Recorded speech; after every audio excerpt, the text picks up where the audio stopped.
I only really tell the story to close friends, because it sounds completely made up. This genuinely happened. I'll never forget these things. When I was around 7, we moved to a house in the middle of nowhere. The kind of place that it was. Forest for miles, your neighbors were far enough away, they probably wouldn't hear you scream in the night. All the roads were made of dirt until I was a teenager and some got paved. There were no streetlights, no stores, and you had to drive. 15-20 minutes in any direction to get to a town. As I got a little older, I would start going out to adventure on the roads at night, especially on nights where the moon was full so I could see better. I would walk to the nearby cemeteries to walk around. There were 2 just down the street. Or down to the river if I wanted to climb down the big hill past those and splash around on the shore. But one night in particular, I walked down to the cemetery I usually preferred over the other, as the path inside was newly paved, so it had a nice loop to walk and a good tree to climb in. But as I came close, a tall, thin figure in a black suit popped up playfully from behind one of the trash cans on the road by the opening. This figure had to be 6 feet at least, stomach coming to about level with one of those tall green trash bins. His outfit was all black, but I could tell he was wearing a very tailored suit.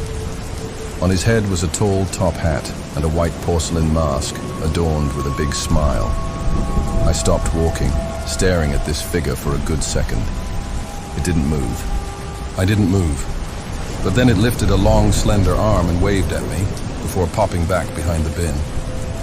At that moment, I didn't feel threatened, oddly enough. It almost felt like it wanted to play a game with me, but I was in no way interested. I was too freaked out to just turn around and leave, so I walked backwards. I kept my eyes on the trash bin until I couldn't see it anymore, before turning and running the rest of the way to my house. This was the first time I saw these things, but not the last. And he wasn't the only one. There was another time I had a friend over for a sleepover, around the time I was in middle school. We were sitting outside my house just talking drama and whatever else tween-age kids do. But all of a sudden, my friend saw something out in the trees. She had heard all my stories of these things before, so she stood up, ready to get out of there. But I hadn't seen it, so I was convinced it was just an animal or something prowling around at night. I stood up with her anyway, and we watched the tree line, waiting to see if we could spot it again. We waited and waited, and eventually, a little head poked its way out from behind a tree. This one was much shorter and more egg-shaped, with his own white porcelain mask. His had a frown, though. He was peeking out from behind a tree at us, then went behind again. Then he moved to another tree and peeked at us again, all the while getting closer. We were scared to move at first, but eventually ran inside, woke my mom, and told her everything we'd seen. She checked it out, but found nothing. These kids of things went on for a long time while I was growing up in that house, and eventually we moved out of it. We bought a house in the town 15 minutes away when I turned 17 years old. Once we moved, these sightings mostly stopped, and I didn't bring the stories up much anymore. My mom and my friends knew, but became a topic we didn't discuss much anymore since they weren't around. So the last scare they provided me happened when my sister and I went back out to visit our old home as teenagers. She'd just gotten her license, so we drove out on a rainy day to see how everything was. I was telling her all about a totally different story, about a girl I'd met in the cemetery once. We played and ran around, but a weird noise started coming from the woods. She wanted to see what it was, but I didn't want to wander off, so she went by herself. I waited, but she never came back. She wasn't a kid from town, I recognized, and no one ever brought up her disappearance. I never saw the girl again. Then I started the oh my god. I don't know if I ever told you about these things, and started spinning off the tales I told above. Eventually, midway through, she stopped the car and told me to stop. She was visibly upset and said, "You saw those things too?" I was flabbergasted. I figured I was the only one they were bothering. "You saw them too?" I questioned right back. She then told me about how she'd seen not only them, but the girl I described, in our house. She was sick at the time, so she thought she was having a crazy fever dream. But I'd to the T described the things she'd seen that night. Haven't seen them since, and can't make sense of what they were, but they were definitely a fun little spooky thing I remember, from time to time now.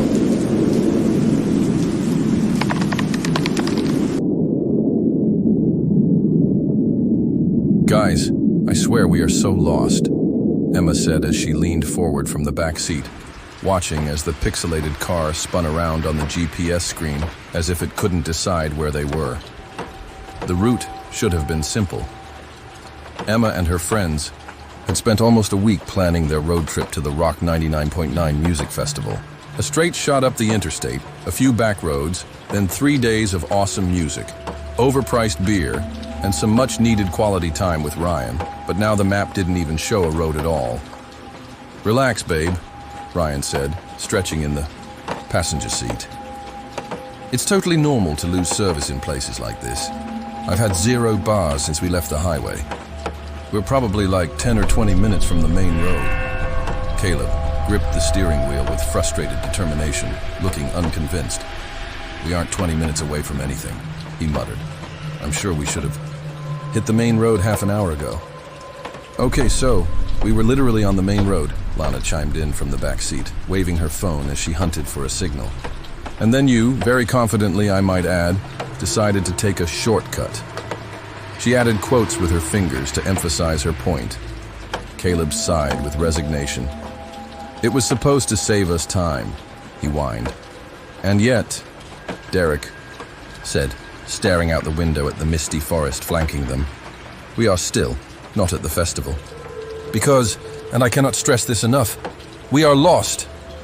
The shout caused Caleb to jerk the car, nearly bringing their trip to an end, righting the vehicle just as it was about to leave the road and pass through the verdant walls that were guiding the unsure path they were on. "Be careful. This is not the kind of place I want to be stuck without a phone," said Emma, as the jostling of the car subsided. "If we don't find a sign or something soon, we need to turn around." "And then what, babe?" Ryan asked. "We've been on this road for almost 2 hours without seeing a damn thing. I don't even think there's enough room to turn around," Caleb added. "Let's just keep going the only way we can and hope for the best." "Hope for the best? That sounds like some bullshit your parents said when you were born," Derek said. A brief silence overtook the car until Caleb's response came. "Shut up, Derek, or I will turn this car around. So help me God." And with that, the tension was gone, and they continued on their way. They drove in silence for a short while longer, the woods thickening around them, the road narrowing, the headlights barely cutting through the fog that hadn't seemed to be there 5 minutes ago. A large wooden sign came into view of the headlights, its weathered words barely legible in the failing light of the late evening. A simple message filled the battered boards: "Welcome to Wellview, Pop." 96 Caleb slowed the car to a crawl, staring at the sign. "Huh, never heard of it," Ryan said, squinting at the faded lettering. "Did you see that?" Caleb asked while turning his head. "It looked like somebody spray-painted an H on the sign." Lana waved her phone again. "Still no signal," she said, ignoring Caleb's comment. Derek leaned forward and looked around. "Well, at least we're finally somewhere." "Yeah, we're somewhere all right," Caleb added. The engine began to sputter. Caleb tried beating the dashboard to keep the car alive, as if he were performing automotive CPR. His attempt brought nothing but frustration as the car gave up the ghost with a final, miserable gasp. The fog began to overtake their surroundings, swallowing the road, the trees, and any sense of comfort they had. As the friends stepped out of the car, unease settled in their bones and a light rain began to fall. They headed into a town that looked like a page from a history book, its buildings untouched by the ravages of time, yet still somehow ancient. The group stood in the rain, taking in their surroundings. "It looks like an old boom town," Caleb said as he walked ahead of his friends. "Who cares what it is as long as they have a phone?" Derek said as he pushed past Caleb, purposely knocking into him. "Watch it, asshole!" Caleb shouted as Lana came up to steady him. Can you knock it off for 5 minutes, Derek? We're literally stranded in the middle of BFE and you're not helping, Lana snapped. We're stuck here because Christopher... "Lame ass over there can't use a map to save his life," Derek said, pointing a finger at Caleb. Caleb and Derek continued their argument, trading insults and accusations back and forth like verbal badminton, the tension growing between the two friends. "Enough of this shit," Derek shouted, as he stormed off the main street towards what looked like an abandoned saloon, his frustrations driving him away from the source of his troubles. The rain began to fall faster now, the fog rising around. The outskirts of the town, hiding the trees in a shroud of mist. Caleb paced back and forth outside the old saloon, hands clenched into tight fists. Anger and frustration burned behind his eyes. Rage flushed his cheeks, making his face red hot, despite the chill in the air. Derek leaned atop a staircase above the bar, overlooking a massive taxidermy elk head. He crossed his arms and shook his head. "This is your fault, you know," he said as Caleb entered the bar, the others right behind him. Caleb ascended the stairs to face his accuser and plead his case. Caleb exhaled sharply. "My fault? Why? Because I tried to get us there faster?" "No, because you got us lost!" Derek pushed off from the railing, stepping away from the balcony, voice rising. "You had one job, man. Get us to the rock show, and you took a shortcut. Seriously? Why would you take a random back road when we could have just stayed on the highway?" Lana shifted uncomfortably. "Guys, stop it," she called up to the boys. "No, I want to hear him explain it," Derek said. "Come on, Caleb. Walk me through. Your thought process, if you even had one. Was it ego?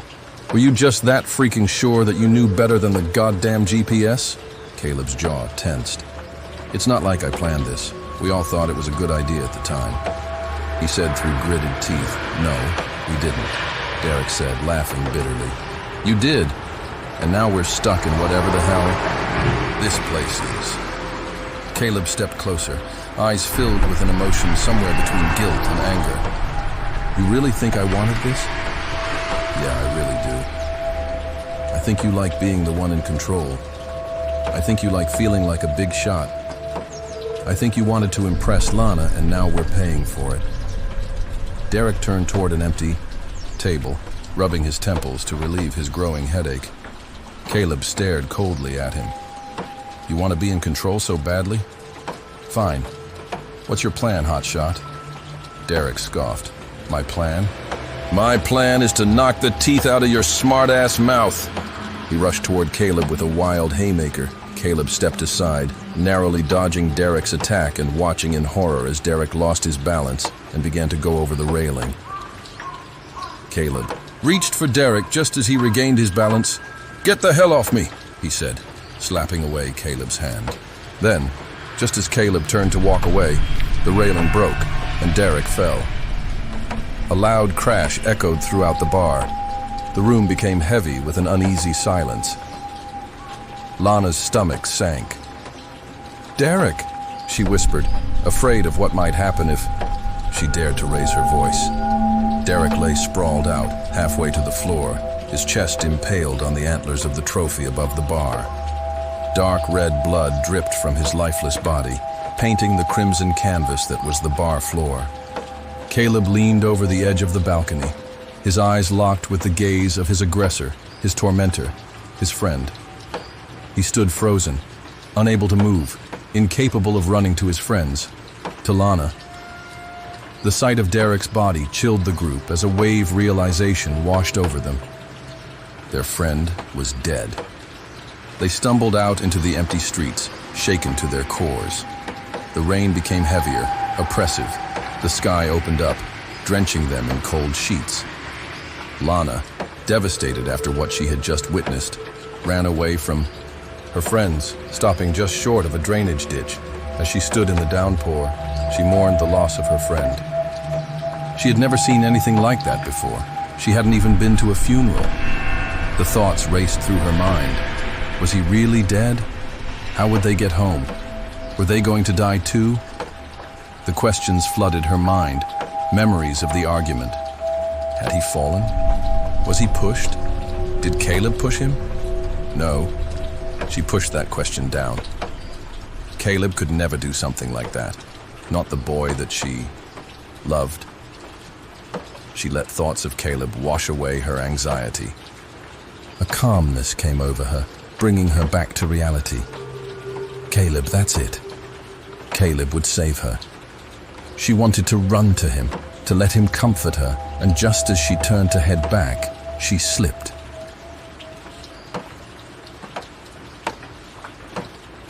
She slipped, sliding down the muddy hillside, the ground crumbling beneath her feet. She sank to the bottom of the ditch, scrambling to climb back up. Mud and dirt shifting beneath her weight, mixing with rain, churning like a bog. The mud swallowed her hands, her legs, her entire body. It held her in place. Panic gripped Lana as her thrashing turned the wet earth into an inescapable pit. Fear had caused her to literally dig her own grave. She screamed, and then, in a horrifying rush, the mud cascaded over her, suffocating her, filling her lungs with the dark muck. As the rain continued to fall, the mud filled the ditch, hiding its dirty little secret. Ryan, Emma, and Caleb stood in the street shouting, crying out for their lost friend. Caleb screamed until he lost his breath. "Guys, we have to find her. She could be hurt or worse," he said, exasperated. "Let's just take a second and think about this," Ryan said. "She probably went into one of the other buildings to get away from." Ryan didn't finish his thought. "Well then, what are we waiting for? Let's go," urged Caleb. Emma looked around the moonlit street, hoping to get a sense of where her friend would have gone. Her eyes scanned the buildings, finally settling on a ramshackled church. "There," she pointed, focusing everyone's attention on the decrepit house of worship. The three friends moved into the church to search for their missing friend. "She isn't here, guys. Let's go look somewhere else," Caleb said, urgency in his voice. "Calm down. It's not like she could have gone far. I'm starting to think." "We couldn't leave even if the car worked," Emma said, as she poked around the cubbies and shelves at the back of the church. "Guys, check this out." Emma waved a tattered brown journal in her hand. "Wow, babe. You found a Bible in church. Maybe you could find booze back at the bar." Ryan immediately regretted his joke, remembering what had just transpired. "Sorry, I was just..." he trailed off. "It's okay, honey," Emma said softly, putting a hand on his shoulder. "None of us know what to do right now. It's natural to try and take your mind off bad things when they happen." "Yeah," Caleb chimed in. "Pretty sure that's a part of those 7 stages of grief." Ryan's face seemed to brighten just a little at his friend's reassuring words. "Cool. Okay, so what did you find anyway?" Emma placed the leather notebook on the pulpit and opened it. Moonlight spilled down from the skylight, casting an eerie glow as she described its contents. "So it looks like the priest of this church was keeping a list of what he called ungodly goings-on in the town.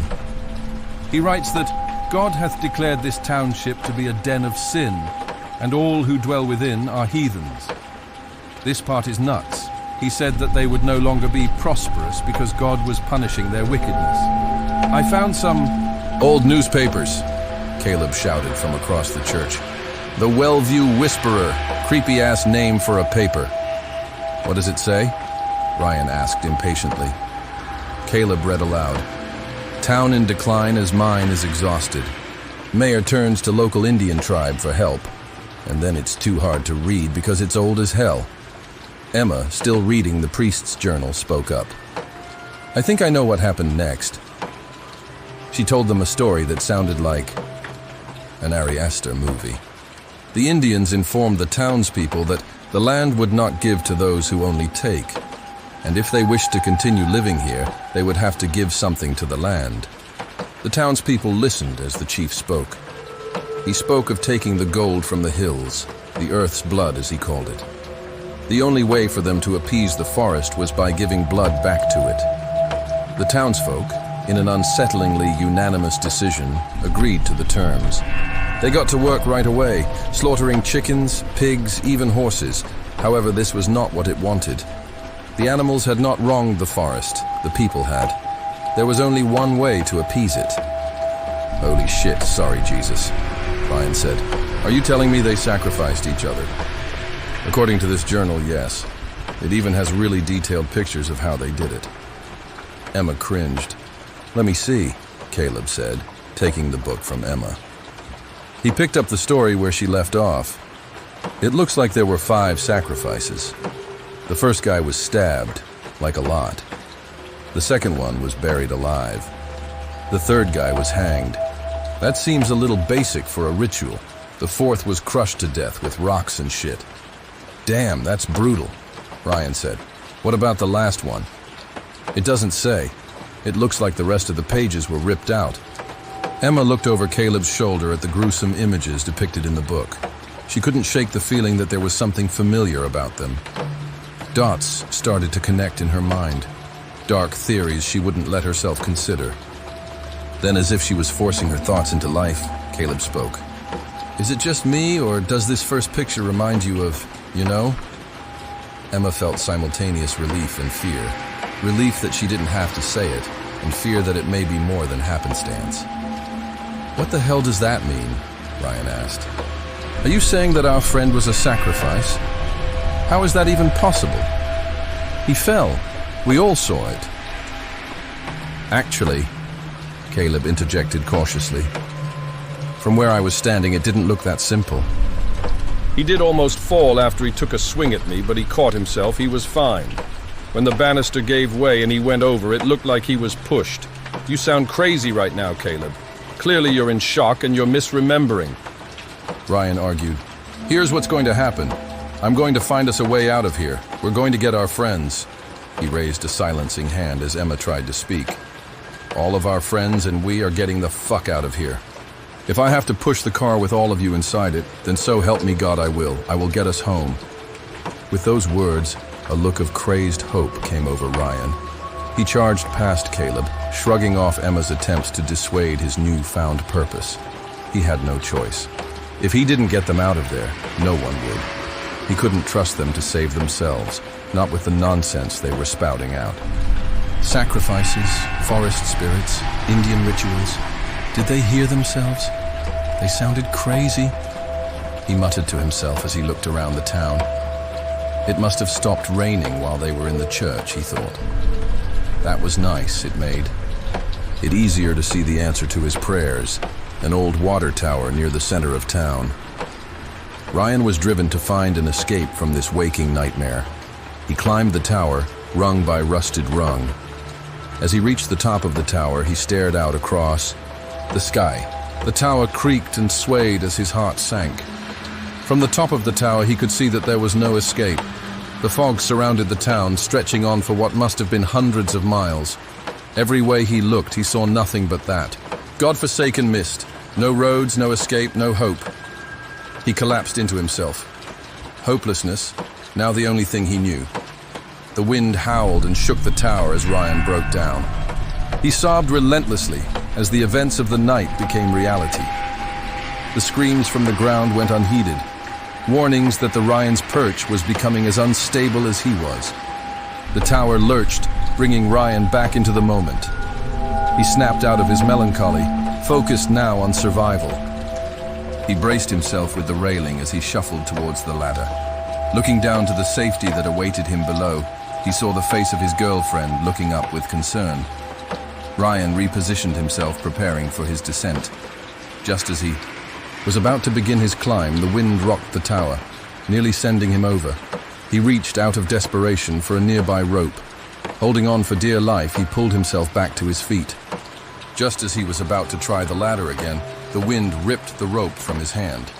Whipping it wildly and wrapping it around his neck, he grabbed and pulled at it, but to no avail. He could feel it tightening as the air slowly left his body. With his last vestiges of consciousness, he staggered towards the ladder.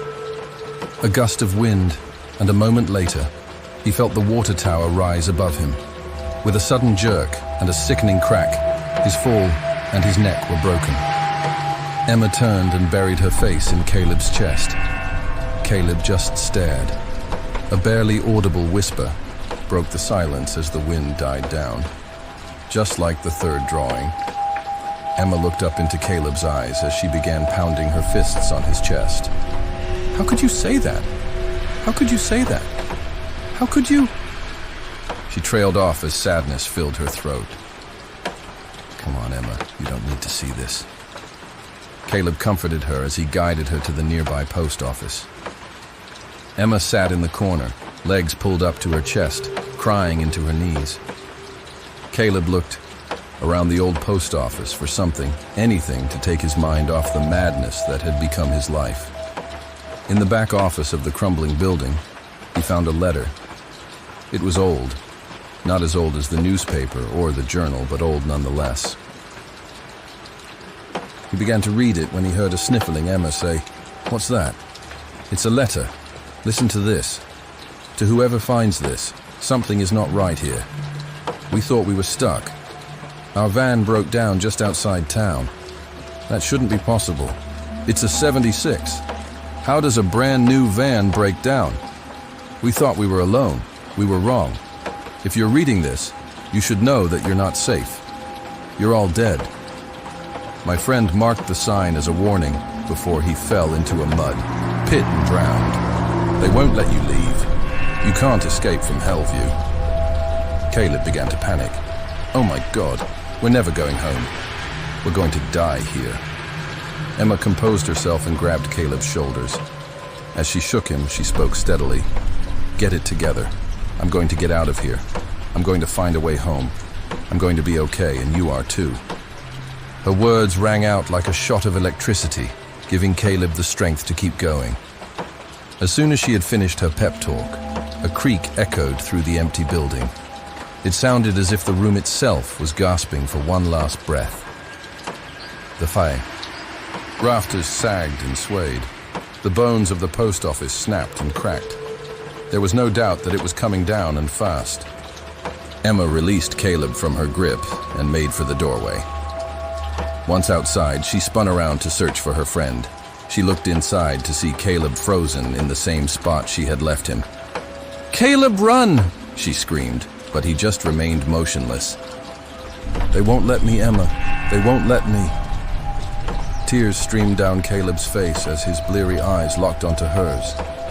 She mirrored his face as her own tears came streaming down. She wanted to run back in, to pull Caleb out, but in her heart, she knew that wouldn't work. She stood helpless. There was nothing she could do but watch. The groaning grew louder as the rafters of the old post office began collapsing under their own weight. Wood snapped and glass shattered as the building fell in on itself. Caleb's eyes grew wide as he took one last look at Emma. The destruction crescendoed as Caleb's form was swallowed by dust and debris. When the smoke finally cleared, there was no sign of him in the wreckage. And just like that, Emma was alone. She stumbled into the center of town. Grief, loss, and a longing for normalcy flooded her mind. Emma fell to her knees and screamed into the night. "Why is this happening to me? What do you want? What do you want? What do you want?" She waited for an answer, though she didn't really know who the questions were for. It came as no surprise that her outburst was met with silence. What was she thinking? This was no time for a breakdown. She had to escape, and the only person left to save her was herself. Adamantly, she rose to her feet, steady, and filled with a resolve she had never felt before. She knew what she must do. She looked towards the end of the road, where only hours ago she and her friends unknowingly walked into a nightmare. She let go of all the nagging doubt, racing through her head, and she ran. She was running for her life, running towards escape, running into the fog. She sprinted recklessly into the all-encompassing mist, the cold night threatening to slow her muscles and halt her progress. As Emma raced blindly towards where she thought the car would be, she was stopped dead in her tracks by a most unsettling sight. As the fog cleared and her eyes focused, she was greeted by the sight of the town from which she had just fled. "No," she said to herself. "This can't be right. I must have got turned around." She headed back into the fog. Slowly this time, methodical. She couldn't afford to be wrong. She emerged from her second attempt to find the accursed town waiting to welcome her back. She ran again, this time through the town itself, ducking and dodging as she maneuvered. past buildings and through alleyways. She ran as fast as her tired body could go, though she knew she wasn't going to last much longer. She realized that she was moving faster now, faster than she could run on her best day. Being that this was her worst day, she knew that it must be the town itself moving around her.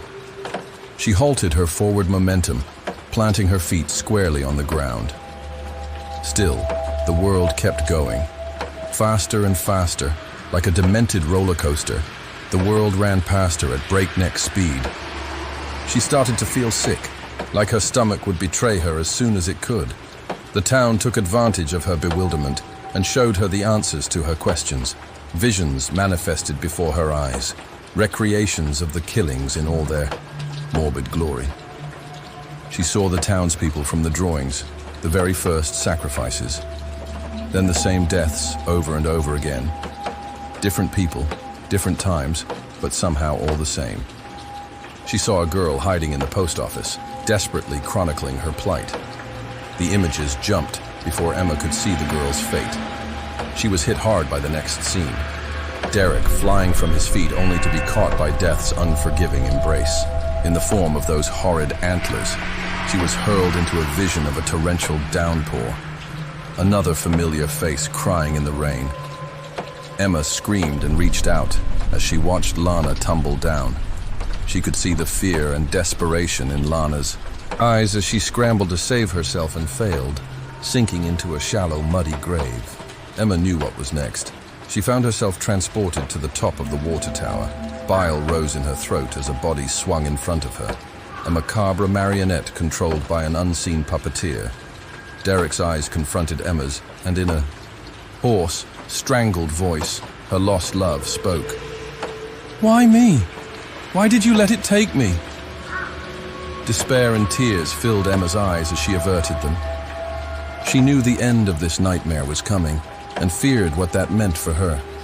The world shifted and closed in around her, forming the walls of the post office that she had just seen come tumbling down. There, just outside her periphery, stood her friend. Caleb stared at her, solemn and stoic. "You could have saved me, Emma. You had plenty of time. You just stood there and watched. Watched as they held me here. You knew this would happen. We saw the drawings, read the letter. It was all right there, and you did nothing to stop it." Emma covered her ears. No, it's not true. I didn't know, I'm so sorry. I didn't know." She fell to the ground, exhausted, whispering softly, over and over. "I didn't know." The town had finally finished its wicked work. It had taken everything from her. It had taken her friends. It had taken her love. It took her hope, her dreams, even her sanity. It now possessed everything she had to give, everything but her life. And soon, it would have that as well. Emma rose to her feet, aided by unseen hands that left goosebumps everywhere they touched. She was going to become a part of this. An army of damned souls, doomed to spend an eternity perpetuating a vicious cycle that they had no hand in starting. She thought of that old song where the guy sings about a fire that had already been burning.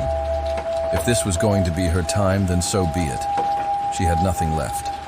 No friends to lose, no dreams to shatter, no hopes to crush. She had no more tears to cry.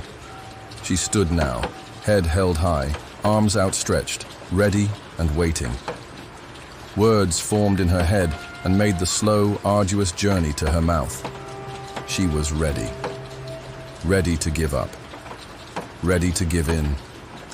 Ready to hand herself over to the town and do whatever it takes to make it all stop. She was broken. There was no fight left in her. Ready to scream into the night, "Take me, please!" Just end this. As the words were about to break out into the world and shatter the quiet that waited to swallow them whole, the stillness of the night was broken by another sound. A loud honking filled her ears as headlights pierced the veil that encased her prison. Emma spun on her heels as salvation arrived in the form of an old pickup truck. "What the hell are you doing in the middle of the road, little lady? That's a good way to get killed." The driver barely finished his words before Emma yanked. The passenger door opened and dove into the cab. Drive. Drive. Oh my God, please drive. The driver patted the air in a calming gesture. Whoa there, missy. You in some kind of trouble? Is somebody trying to hurt you? Emma answered frantically. If you don't get us out of her right now, we may never leave. There's no time to explain. Just go. With that, the driver shifted into gear and began their escape. Emma stared out the back window with bated breath. Terrified that at any moment this too would be ripped away from her, Emma turned her attention to the road ahead. They were about to reach the outskirts of town. They were set on a collision course with that damn fog. The fog that she knew could take them in and spit them back out wherever it saw fit. The truck approached the edge and Emma's heart began to race. This was it. Now or never. Do or die. Emma started to feel lightheaded as she realized she had been holding her breath this entire time. She exhaled just as the fog lifted and they drove out of the town. Relief washed over her. Her head spun around to take one last look. Her nightmare was over. She had done it. She had escaped. Emma turned back around in the seat. Better buckle up, kiddo. These roads can be treacherous at night, the driver said as he adjusted the rearview mirror. Emma obliged and fastened the seatbelt. As she did, something caught her attention out of the corner of her eye. She focused on the mirror. In it, she saw the empty streets she had fled, only they were no longer empty. Dozens of people stood in the road. Emma's eyes scanned the crowd as it shrank out of view. There, at the front of the writhing mass of people, were four faces she knew all too well. Derek, Lana, Caleb, and Ryan stood like mannequins. She twisted in the seat to peer out the back window for one last look at the friends she had lost. But when she turned, they were gone. The streets were empty. However, Emma knew they wouldn't stay empty for long. She sank in the seat, overcome by a calm she never thought she'd feel again. Still, there was something else there. Doubt. Had she really escaped? Did the town let her leave? Would anyone believe what happened? She decided she would share her story with anyone who'd listen. Warn them about this place. The living horror show masquerading as an old ghost town. She would tell the world to stay away from Hellview, unless that's what it wanted all along. Leave one alive to tell the tale. Keep the legend alive. Emma's head swirled with possibilities. Do I? Don't I? What should I do? She asked aloud, mostly to herself. But the driver answered anyway. I'd just sit back and try to get some sleep if I were you. Next town's about an hour away. We can get you sorted out there. You'll like it. It's a nice little place called Wellview.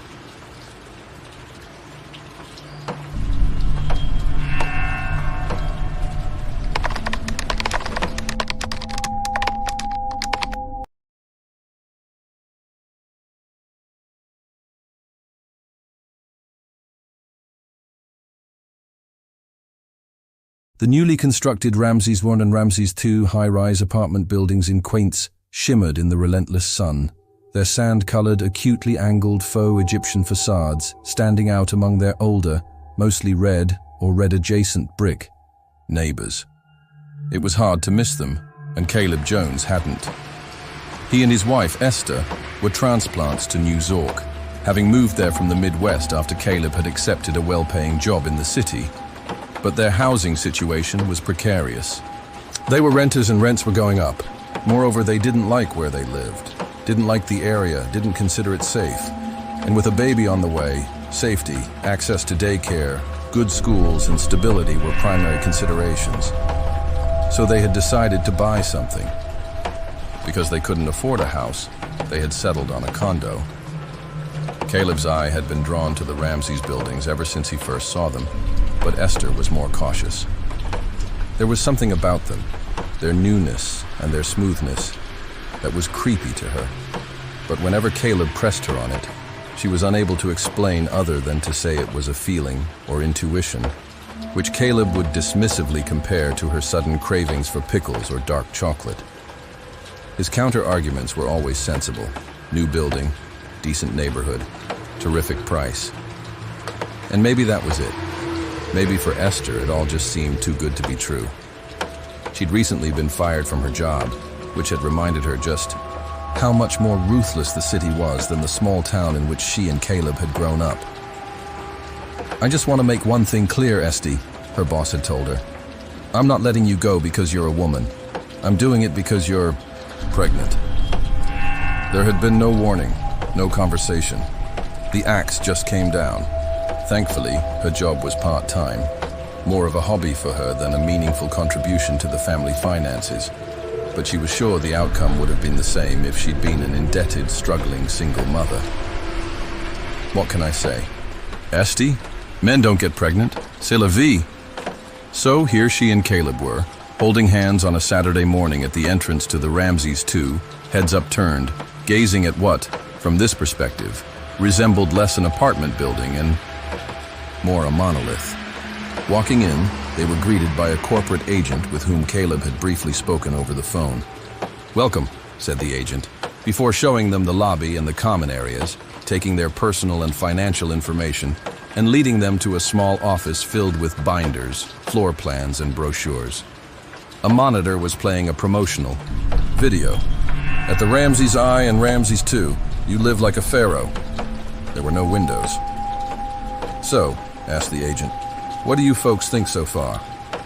"I'm impressed," said Caleb, squeezing Esther's hand. "I just don't know if we can afford it." The agent smiled. "You'd be surprised. We're able to offer very competitive financing because everything is done through our parent company, a Cumulus Corporation."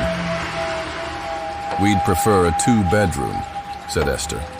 "Let me see," said the agent, flipping through one of the numerous binders. "And a lot of these floor plans, they're so narrow, like shoe boxes. We're not fans of the open." "Concept layout. Is there anything more traditional?" Esther continued, even as Caleb was nudging her to be quiet. "What the hell," he wanted to say. The agent suddenly rotated the binder and pushed it towards them. "The layouts, unfortunately, are what they are. New builds all over the city are the same. It's what most people want.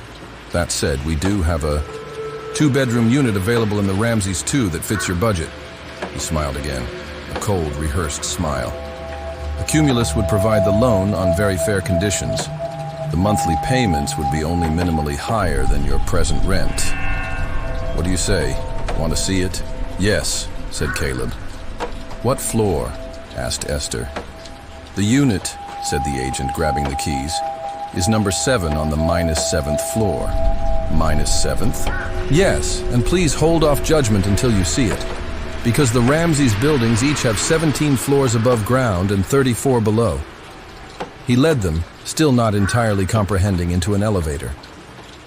"The above-ground units are more expensive, deluxe, if you will. The ones below ground are for folks much like yourselves, people starting out. Young professionals, families. You get more bang for your buck below ground." The elevator control panel had a plus sign, a minus sign, and a keypad. The agent pressed minus and 7, and the carriage began its descent. When they arrived, the agent walked ahead to unlock the unit door while Esther whispered, "We are not living underground like insects," to Caleb, and Caleb said to Esther, "Let's at least see it, okay?" "Come on in!" As they entered, even Esther had to admit the unit looked impressive. It was brand new, for starters, with an elegant, beautiful finish. No mold, no dirty carpets, no potential infestations, as in some of the other places they'd looked at. Both bedrooms were spacious, and the open concept living room plus kitchen wasn't too bad either. "I can live here," thought Esther. "It's crazy, but I could actually live here. I bet you don't even feel you're below ground." "Am I right?" said the agent. He was. He then went on to explain, in a rehearsed, slightly bored way, how everything worked. To get to and from the -7th floor, you took the elevator. In case of emergency, you took the emergency staircase up, much like you would in an above-ground unit, but in the opposite direction. Air was collected from the surface, filtered and forced down into the unit, Smells better than natural quaint's air. There were no windows, but where normally windows would be were instead digital screens, which acted as natural light sources. Each displayed a live feed of the corresponding view from the same window of Unit 7 on the +7th floor. The resolution's so good, you won't notice the difference, and these windows won't get dirty. Everything else functioned as expected in an above-ground unit. The real problem people have with these units is psychological, much like some might have with heights. But like I always say, it's not the heights that are the problem. It's the fear of them. Plus, isn't it just so quiet down here? Nothing to disturb the little one. That very evening, Caleb and Esther made up their minds to buy. They signed the rather imposing paperwork, and on the 1st of the month they moved in. For a while they were happy. Living underground wasn't ideal, but it was surprisingly easy to forget about it. The digital screens were that good, and because what they showed was live, you could look out the window to see whether it was raining or the sun was out. The ventilation system worked flawlessly. The elevator was never out of service, and after a few weeks, the initial shock of feeling it go down rather than up started to feel like a part of coming home. In the fall, Esther gave birth to a boy she and Caleb named Nathaniel. These were good times, best of their lives. Gradually, New Zork lost its teeth, its predatory disposition, and it began to feel welcoming and friendly. They bought furniture, decorated. They loved one another, and they watched with parental wonder as baby Nate reached his first developmental milestones. He said mama, he said dada. He wrapped his tiny fingers around one of theirs and laughed. The laughter was joy. And yet, although Caleb would tell his co-workers that he lived in the Ramses II building, he would not say on which floor. Neither would Esther tell her friends, whom she was always too busy to invite over. You know, the new baby and all. The real reason, of course, was lingering shame. They were ashamed that, despite everything, they lived underground, like a trio of cave dwellers, raising a child in artificial daylight. A few weeks shy of Nate's first birthday, there was a hiccup with Caleb's pay. His employer's payroll system failed to deposit his earnings on time, which had a cascading effect that ended with a missed loan payment to a Cumulus corporation.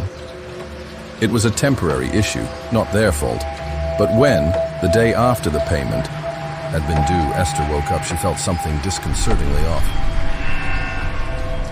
Nursing Nate, she glanced around the living room, and the room's dimensions seemed incompatible with how she remembered them. Smaller in a near imperceptible way. And there was a hum, a low, persistent hum. Caleb, she called. And when Caleb came, she asked him for his opinion. Seems fine to me, he said. Then he ate breakfast, took the elevator up and went to work. But it wasn't fine. Esther knew it wasn't fine. The ceiling was a little lower, the pieces of furniture pushed a little closer together, and the entire space a little smaller. Over the past 11 months, Unit -77 had become their home, and she knew it the way she knew her own body, and Caleb's and Nate's, and this was an appreciable change. After putting Nate down for his nap, she took out a tape measure, carefully measured the apartment, recorded the measurements, and compared them against the floor plan they'd received from a Cumulus. And sure enough, the experiment proved her right. The unit had slightly shrunk. When she told Caleb, however, he dismissed her concerns. It's impossible. You're probably just sleep-deprived. Maybe you didn't measure properly, he said. So measure with me, she implored. But he wouldn't. He was too busy trying to get his payroll issue sorted. When will you get paid? She asked, which to Caleb sounded like an accusation, and he bristled, even as he replied that he'd put in the required paperwork, both to fix the issue and to be issued an emergency stopgap payment, and that it was out of his hands, that the key Home Office manager needed to sign off on it, that he'd been assured it would be done soon, a day or two at most. Assured by who? Asked Esther. Who is the Home Office manager? Do you have that in writing? Ask for it in writing. Why? Because the fucking walls are closing in? They didn't speak that evening. Caleb left for work early the next morning, hoping to leave while Esther was still asleep. But he didn't manage it, and she yelled after him, "If they aren't going to pay you, stop working for them." Then he was gone, and she was in the foreign space of her home once more. When Nate finally dozed, she measured again, and, day by day, quarter inch by quarter inch, the unit lost its dimensions, shedding them, and she recorded it all. 1 or 2 measurements could be off. It was sometimes difficult to measure alone, but they couldn't all be off, every day, in the same way. After a week, even Caleb couldn't deny there was a difference, but instead of admitting Esther was right, he maintained that there must be a reasonable explanation. Like what? I don't know, I have a lot on my mind, okay? Then call them, she said. Who? Building management. A Cumulus Corporation. Anyone? Okay. He found a phone number and called. Hello, can you help me with an issue at the Ramses 2? Certainly, Mr. Jones, said a pleasant-sounding female voice. My name is Miriam. How may I be of service today? How do you... Anyway, it doesn't matter. I'm calling because... This will sound absolutely crazy, but I'm calling because the dimensions of my unit are getting smaller. It's not just my impression either. You see, my wife has been taking measurements, and they prove we're telling the truth. First, I want to thank you for sharing your concern with me, Mr. Jones. Here at Cumulus Corporation, we take all customer concerns seriously. Next, I want to assure you that you most certainly do not sound crazy. Isn't that good news, Mr. Jones? Even though Miriam's voice was sweet, there was behind it a kind of deep, muffled melancholy that Caleb found vaguely uncomfortable to hear. I suppose it is, he said. Great, Mr. Jones. And the reason you don't sound crazy is because your unit is, in fact, being gradually compressed. Compressed? Yes, Mr. Jones. For non-payment of debt. It looks... Caleb heard the stroking of keys. Like you missed your monthly loan payment at the beginning of the month.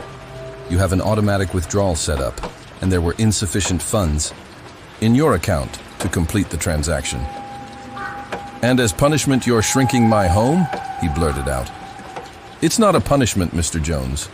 It's a condition to which you agreed in your contract. I can point out which specific part... No, please, just tell me how to make it stop. Make your payment. We will, I promise you, Miriam. If you look at our pay history, you'll see we've never missed a payment. And this time it was a mix-up at my job.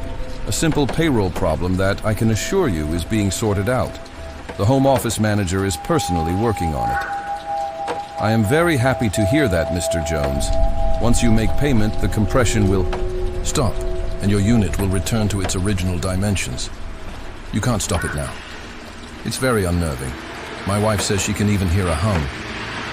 I'm afraid that's impossible, said Miriam, her voice breaking. We have a baby, said Caleb, the rhythmic sound of muffled weeping. Me too, Mr. Jones. The line went dead. Odd, thought Caleb, before turning to Esther, who looked despaired and triumphant simultaneously. He said, Well, you heard that. We just have to make the payment. I'll get it sorted, I promise. For a few seconds, Esther remained calm. Then, they're shrinking our home. She yelled, passed Nate to Caleb, and marched out of the room. It's in the contract, he said meekly, after her, but mostly to himself. At work, the payroll issue looked no nearer to being solved, but Caleb's boss assured him it was a small, temporary glitch, and that important people were working on it, that the company had his best interests in mind, and that he would eventually not only be made whole, but, as fairness demands, whole with interest. But my home is shrinking. Sir, Caleb imagined himself telling his boss, the hell does that mean, Jones? Perhaps you'd better call the mental health line. That's what it's there for. But no, sir, it's true. You must understand that I live on the -7th floor and the contract we signed. Thus, Caleb remained silent. Soon a month had passed. The unit was noticeably more cramped. A second payment transaction failed. The debt had increased, and Esther woke up one morning to utter darkness because the lights and windows had been shut off. She shook Caleb to consciousness. This is ridiculous, she said, quietly, so as not to wake Nate. They cannot do this. I need you to call them right now and get our lights turned back on. We are not subjecting our child to this. Hello, said the voice on the line. Good morning, said Caleb. I'm calling about a lighting issue. Perhaps I could speak with Miriam. She is aware of the situation. I'm sorry, Mr. Jones. I'm afraid Miriam is unavailable. My name is Pat. How may I be of service today? Caleb explained. I want to thank you for sharing your concern with me, Mr. Jones. Here at Accumulus Corporation, we take all customer concerns seriously, said Pat. Unfortunately, the issue with your lighting and your screens is a consequence of your current debt. I see you have missed 2 consecutive payments. As per your agreement with Accumulus Corp, please, Pat, isn't there anything you can do? Mr. Jones, do you agree that Accumulus Corporation is acting fairly and within its rights in accordance with the agreement to which you freely entered into with, the aforementioned party? Excuse me?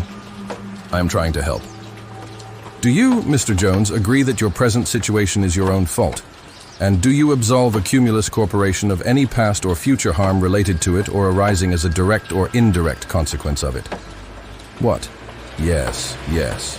Sure. Excellent. Then I am prepared to offer you the option of purchasing a week's worth of lights and screens on credit. Do you accept? Caleb hesitated. On one hand, how could they take on more debt? On the other, he would get paid eventually, and with interest. But as he was about to speak, Esther ripped the phone from his hands and said, Yes, we accept. Excellent. The lights turned on, and the screens were illuminated, showing the beautiful day outside. It felt like such a victory that Caleb and Esther cheered, despite that the unit was still being compressed, and likely at an increasing rate given their increased debt.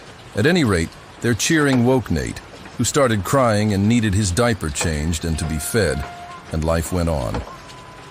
Less than 2 weeks later, the small, temporary glitch with Caleb's pay was fixed, and money was deposited to their bank account. There was even a small bonus for your loyalty and patience, Caleb. Sincerely, the Home Office Manager. Oh, thank God, said Caleb, staring happily at his laptop. I'm back in pay. To celebrate, they went out to dinner. The next day, Esther took her now routine measurements of the unit, hoping to document a decompression and sign off on the notebook she'd been using to record the measurements and file it away to use as an interesting anecdote in conversation for years to come. Remember that time when, except what she recorded was not decompression, it was further compression. Caleb, come here, she told her husband, and when he was beside her, there's some kind of problem. It's probably just a delay. These things aren't instant, said Caleb, knowing that in the case of the screens, it had been instant. They've already taken the money from the account. How much did they take? All of it. Caleb therefore found himself back on the phone, again with Pat. I do see that you successfully made a payment today, Pat was saying. Accumulus Corporation thanks you for that. Unfortunately, that payment was insufficient to satisfy your debt, so the contractually agreed upon mechanism remains active. The unit is still being compressed? Correct, Mr. Jones. Caleb sighed. So please tell me how much we currently owe. I am afraid that's both legally and functionally. Impossible, said Pat. Why? Please maintain your composure as I explain, Mr. Jones. First, there is a question of privacy. At Accumulus Corporation, we take customer privacy very seriously. Therefore, I am sure you can appreciate that we cannot simply release such detailed information about the state of your account with us. But it's our information. You'd be releasing it to us. There would be no breach of privacy. Our privacy policy does not allow for such a distinction. Then we waive it. We waive our right to privacy. We waive it in the goddamn wind, Pat. Mr. Jones, please. Tell me how much we're behind so we can plan to pay it back. As I have said, I cannot disclose that information. But even if I could, there would be no figure to disclose. Understand, Mr. Jones, the amount you owe is constantly changing. What you owe now is not what you will owe in a few moments. There are your missed payments, the resulting penalties, penalties for not paying the penalties, and penalties on top of that. A surcharge for the use of the compression mechanism itself, a delay surcharge, a non-compliance levy, a breathing, rights offset. There is your weekly credit for functioning of lights and screens, and so on and so on. The calculation is complex. Even I am not privy to it. But rest assured, it is in the capable hands of a Cumulus Corporation's proprietary debt calculation algorithm. The algorithm ensures order and fairness. Caleb ended the call. He breathed to stop his body from shaking, then laid out the predicament for Esther. They decided he would have to ask for a raise at work. His boss was not amenable. Jones, allow me to be honest. I'm disappointed in you. As an employee, as a human being. After all we've done for you, you come to me to ask for more money? You just got more money. A bonus personally approved by the Home Office manager himself. I mean, the gall. The absolute gall. If I didn't know any better, I'd call it greed. You're cold, Jones. Self-interested. Robotic. Have you ever been tested for psychopathic tendencies? You should call the mental health line. As for this little request of yours, I'll do you a solid and pretend you never made it. I hope you appreciate that, Jones. I hope you truly appreciate it. Caleb's face remained composed even as his stomach collapsed into itself. He vomited on the way home, stood and vomited on the sidewalk as people passed, averting their eyes. I'll find another job, a second job, Caleb suggested after telling Esther what had happened, feeling that she silently blamed him for not being persuasive enough. We'll get through this. And for a couple of weeks, Caleb diligently searched for work. He performed his job in the morning, then looked for another job in the evening, and sometimes at night too, because he couldn't sleep. Neither could Nate, which kept Esther up, but they seldom spoke to each other then, preferring to worry apart. One day, Caleb dressed for work and went to open the unit's front door, to find it stuck. He locked it, unlocked it, and tried again. Again, he couldn't open it. He pulled harder. He hit the door. He punched the door until his hand hurt, and with the pain surging through him, called a Cumulus Corporation. Good morning. Irma speaking. How may I help you, Mr. Jones? Our door won't open. I want to thank you for sharing your concern with me, Mr. Jones. Here at a Cumulus Corporation, we take all customer concerns seriously, said Irma. That's great. I literally cannot leave the unit. Send someone to fix it. Now. Unfortunately, there is nothing to fix. The door is fully functional. It is not. You are in debt, Mr. Jones. Under Section 176 of your contract with a Cumulus Corporation. For the love of God, spare me. What can I do to get out of the unit? We have a baby, for Christ's sakes. You've locked a baby in the unit. Your debt, Mr. Jones. Caleb banged his head on the door. Mr. Jones, remember? Any damage to the door is your responsibility. How in the hell do you expect me to pay a debt if I can't fucking go to work? No work, no money. No money, no debt. Payments. There was a pause, after which Irma said, Mr. Jones, I can only assist you with issues related to your unit and your relationship with the Cumulus Corporation. Any issue between you and your employer is beyond that scope. Please limit your questions accordingly. Just think a little bit. I want to pay you. You want me to pay you. Let me pay you. Let me go to work so I can pay you. Your debt has been escalated, Mr. Jones. There is nothing I can do. How do we survive? Tell me that. Tell me how we're supposed to feed our child, feed ourselves. Buy clothes, buy necessities. You're fucking trapping us in here until what, we fucking die? No one is going to die, said Irma. I can offer you a solution. Open the door. I can offer you the ability to shop virtually at any Cumulus-affiliated store. Many are well known. Indeed, you may not have even known they're owned by a Cumulus Corporation. That's because at a Cumulus, we pride ourselves on giving each of our brands independent. Just tell me, Caleb said, weeping. For example, for your grocery and wellness needs, I recommend Whole Foods Market. If that is not satisfactory, I can offer alternatives. And because you folks have been loyal Accumulus customers for more than 1 year, delivery is on us. How am I supposed to pay for groceries if I can't get to work to earn money? Credit, said Irma. As Caleb turned, fell back against the door and slid down until he was reclining limply against it, Esther entered the room. At first, she said nothing, just watched Caleb suppress his tears. The silence was unbearable. From Esther, from Irma, from Caleb himself. And it was finally broken by Esther's flatly spoken words. We're entombed. What possible choice do we have? Is that Mrs. Jones I hear? Asked Irma. Said Caleb. Kindly inform her that Whole Foods Market is not the only choice. Caleb ended the call, hoping perhaps for some affection, a word, a hug, from his wife, but none was forthcoming. They bought on credit.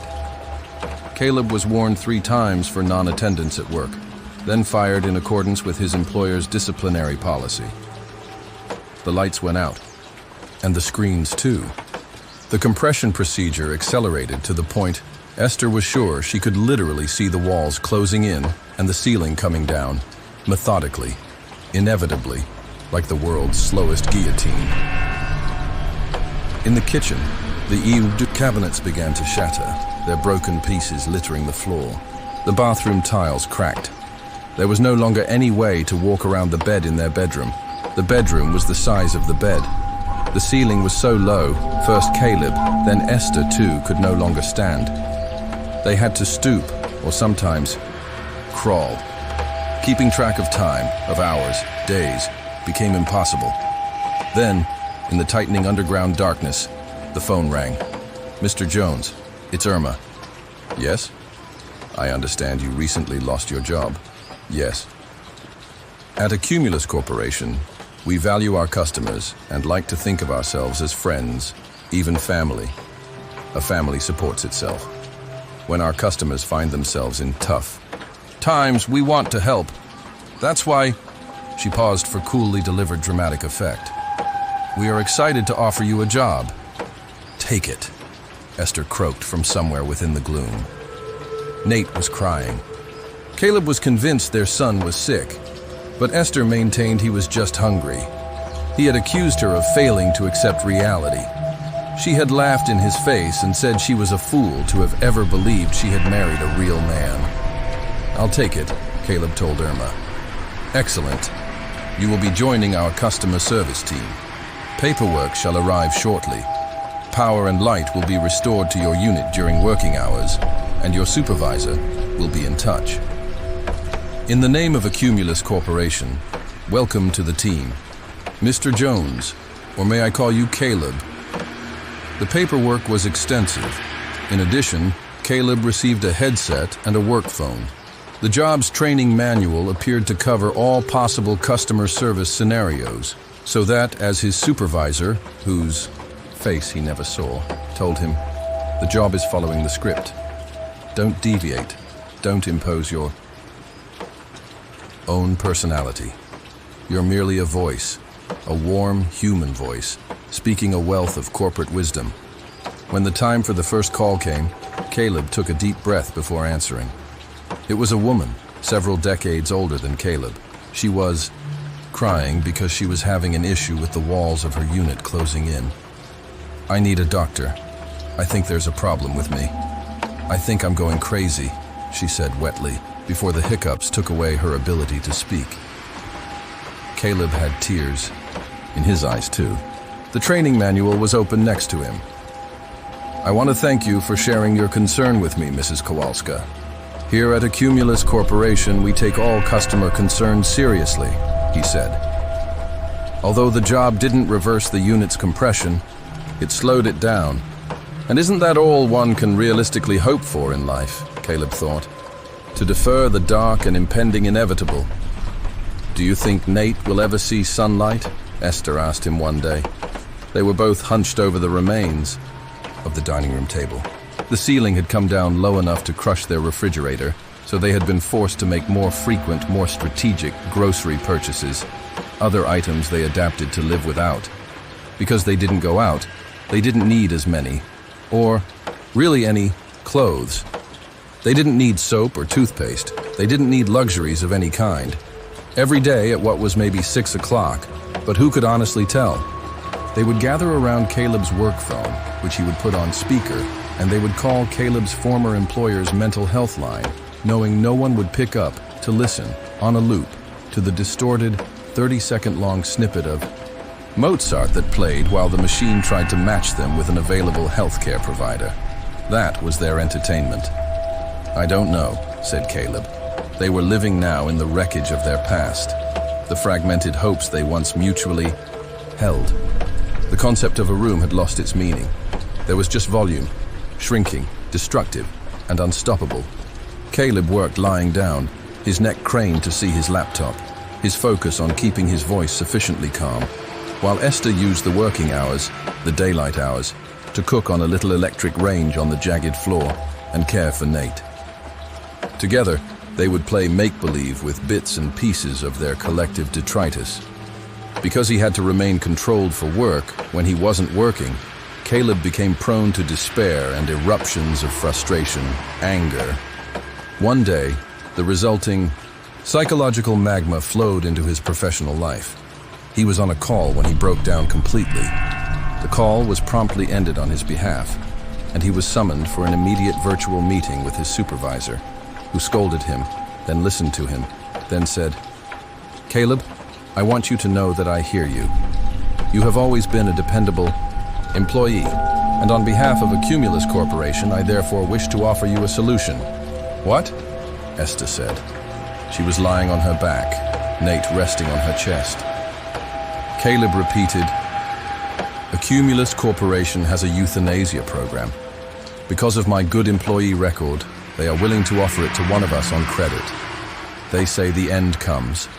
Peacefully." "You want to end your life?" Esther asked, blinking but no longer possessing the energy to disbelieve. How she craved the sun. "No, not me." Caleb lowered his voice. "Nate, no. Let me finish for once. Please. He's suffering." "Esty, all he does is cry. When I look at him by the glow of my laptop, he looks pale. His eyes are sunken. I don't want him to suffer, not anymore. He doesn't deserve it. He's an angel. He doesn't deserve the pain. I believe that you would even suggest that. You're his father. He loves you. You're mad. That's it. Broken. They've broken you. You've no dignity left. You're a monster. You're just a broken, selfish monster. I love Nate. I love you, Esty. No.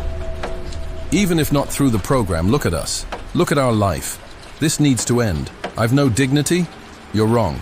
I still have a shred." He pulled himself along the floor towards her. "Suffocation. I've heard that's... or a knife. A single gentle stroke. That's humane, isn't it? No violence. I could do you first if you want. I have the strength left." "Of course I would never make you watch, Nate.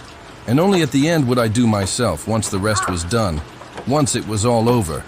Never." "You monster," Esther hissed, holding their son tight. "Before it's too late," Caleb pleaded. He tried to touch her, her face, her hand, her hair, but she beat him away. "It needs to be done. A man, a husband and a father, must do this," he said. Esther didn't sleep that night. She stayed up, watching through the murk Caleb drift in and out of sleep, of nightmares. Then she kissed Nate, crawled to where the remains of the kitchen were, poured through piles of scatter until she found a knife, then stabbed Caleb to death while he slept to protect Nate. All the while she kept humming to herself a song, something her grandmother had taught her long ago, so unbelievably long ago, outside and in daylight, on a swing, beneath a tree through whose leaves the wind gently passed. She didn't remember the words, only the melody, and she hummed and hummed. As she'd stabbed him, Caleb had woken up, shock on his weary face. In and out went the knife. She didn't know how to do it gently, just terminally. He gasped, tried to speak, his words obscured by thick blood, unintelligible. "Hush now," she said, stabbing. "It's over for you now, you spineless coward. I loved you. Once, I loved you." When it was over, a stillness descended. Static played in her ears. She smelled of blood. Nate was sleeping, and she wormed her way back to him, placed him on herself and hugged him, skin to skin, the way she'd done since the day he was born. Her little boy. Her sweet little angel. She breathed, and her breath raised him and lowered him and raised him. How he'd grown, developed. She remembered the good times, the walks, the park, the smiles, the beautiful expectations, even the Mozart. Yes, even that was good. The walls closed in quickly after, with no one left working. The compression mechanism accelerated, condensing the unit and pushing Caleb's corpse progressively towards them. Esther felt lightheaded, hot, but she also felt Nate's heartbeat, the determination of his lungs. My sweet, sweet little angel. How could I regret anything if, by regretting, I could accidentally prefer a life in which you never were?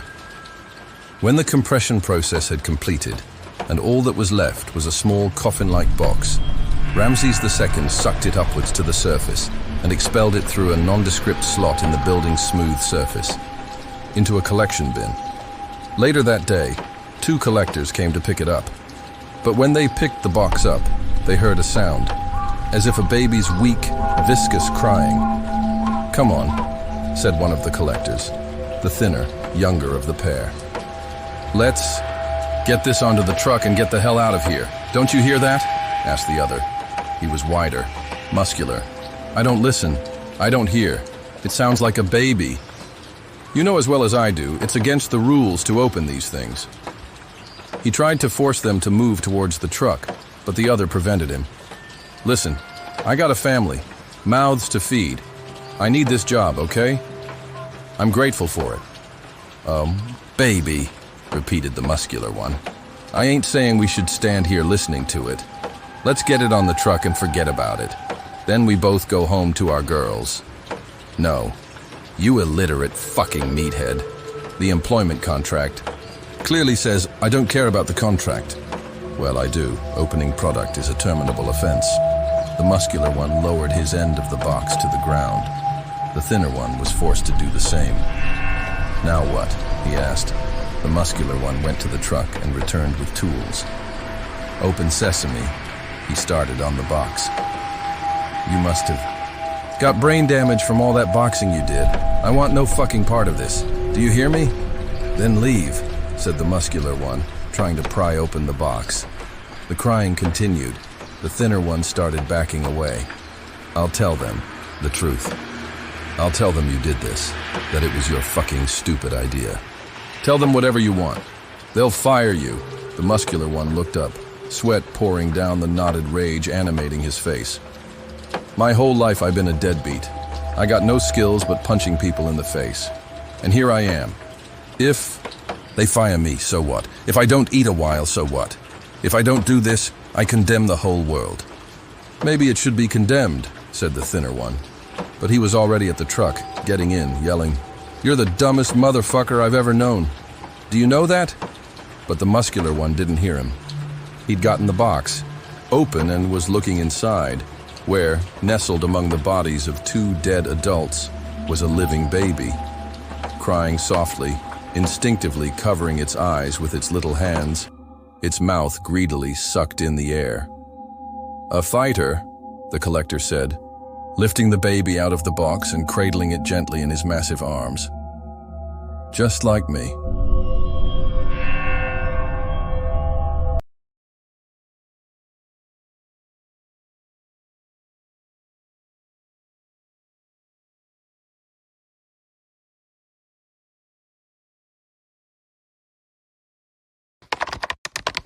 I was late again. Fuck, I'm always late to this new job.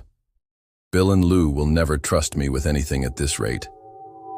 It was my 4th month at Lou's Plumbing and Heating. I've been with Lou's short enough to be stupider than hell and long enough not to be let go without cause. I sped to work as usual. As I walked in, Bill was waiting for me at the punch clock. "Son, we need to talk." "Fuck. I need this job." "Fuck. "Yeah, Bill? Come into my office." I walked in tense. I had a feeling this conversation wasn't going to be good. "What's up, boss?" "I wanted to talk about your job." "Well, I'm grateful for the opportunity. Not many places take guys right out of high school who didn't, even graduate." "Look, Bill, I know I have been late a lot since I got the job. I'm trying to get better. You think I'm going to fire you, don't you?" "Yes." Bill bursts out laughing. "What's so funny, boss? You're a kid. You don't think my brother Lou wasn't late all the time? For fuck's sake, he's not even here right now." I nervously laughed. "Kid, I wanted to talk to you about a career. You want to push a broom and get the low-man jobs all your life? Or do you want to run these jobs? And if you're lucky, maybe this place. A far-fetched dream for sure. Nothing I'd thought of before. Did I want to do this for the rest of my life? Whatever you need me to do, I'll do. That's the spirit, kid. I want you to work directly with me and under me. But what about the other guys? I'm sorry to say this, boss, but you aren't in the field much anymore. You're right. I have a feeling I might not have to work in the office so much soon. Well, for today, Lou can handle my workload. I'll let Candy know I'll be on the tools. It's time to get to work, apprentice." And with that, I became Bill's apprentice. We had a good day doing all manner of jobs for people. Unplug a toilet here, fix a boiler there, and repair a cracked pipe at Grandma's house. It wasn't until about 2 months later that I worked with Bill again. "Joe, me and you have a job to do today." "What's the job?" "Old boiler me and Lou put in. It's acting up again." "That doesn't sound like an all-day job. It's an original angel fire." "What does that mean?" "Piece of shit is what it means." "So where is it?" "Frank, and Bev's farm is about an hour and a bit from the shop. Go tell Bob you're with me today so he doesn't schedule you with any of the other guys." Without complaint, I walked to the basement of the shop to Bob's office. Bob's office was a very recently converted mechanical closet in the dark, poorly lit basement of the bomb shelter we call our shop. It's parked just behind the boiler that was installed in 1910 when the building was built. We never got around to removing it, as it was the size of a semi-truck and made of solid steel. The boiler was made by F.A. Corp.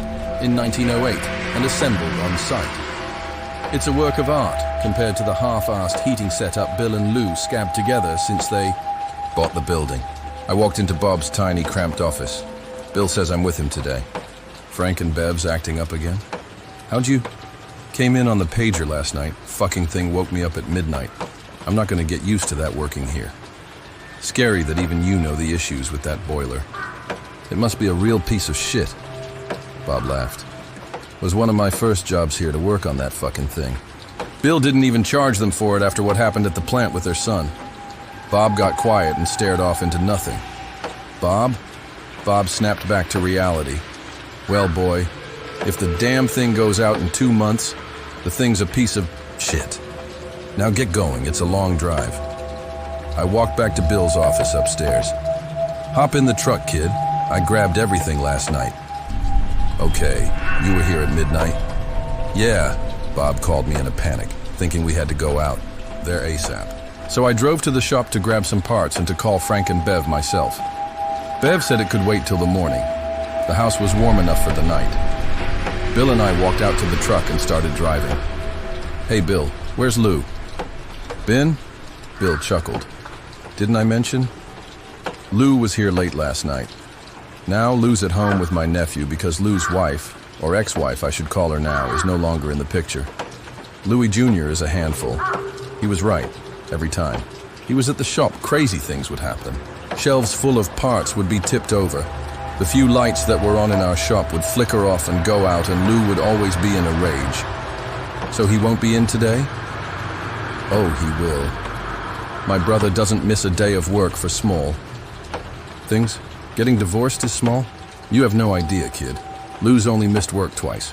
Been late about 1,000,000 times. But he doesn't miss work. What was the first time? He missed 2 weeks to go see Metallica in Moscow. I could see Bill was pulling my leg. Sure, Bill. Your brother went to Moscow.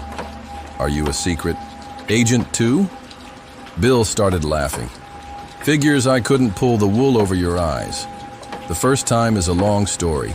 The second time is for the birth of Louis Jr. Don't tease me. Why didn't he show up to work? Because I didn't either. Bill said that with a cold sharpness to it. Thinking he was trying to pull my leg again, I pressed. And let me guess you've never missed a day of work either, I said with a chuckle.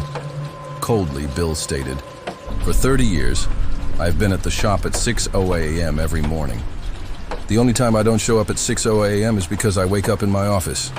Jesus, I feel ashamed of myself. I'll try to be just like you, Bill.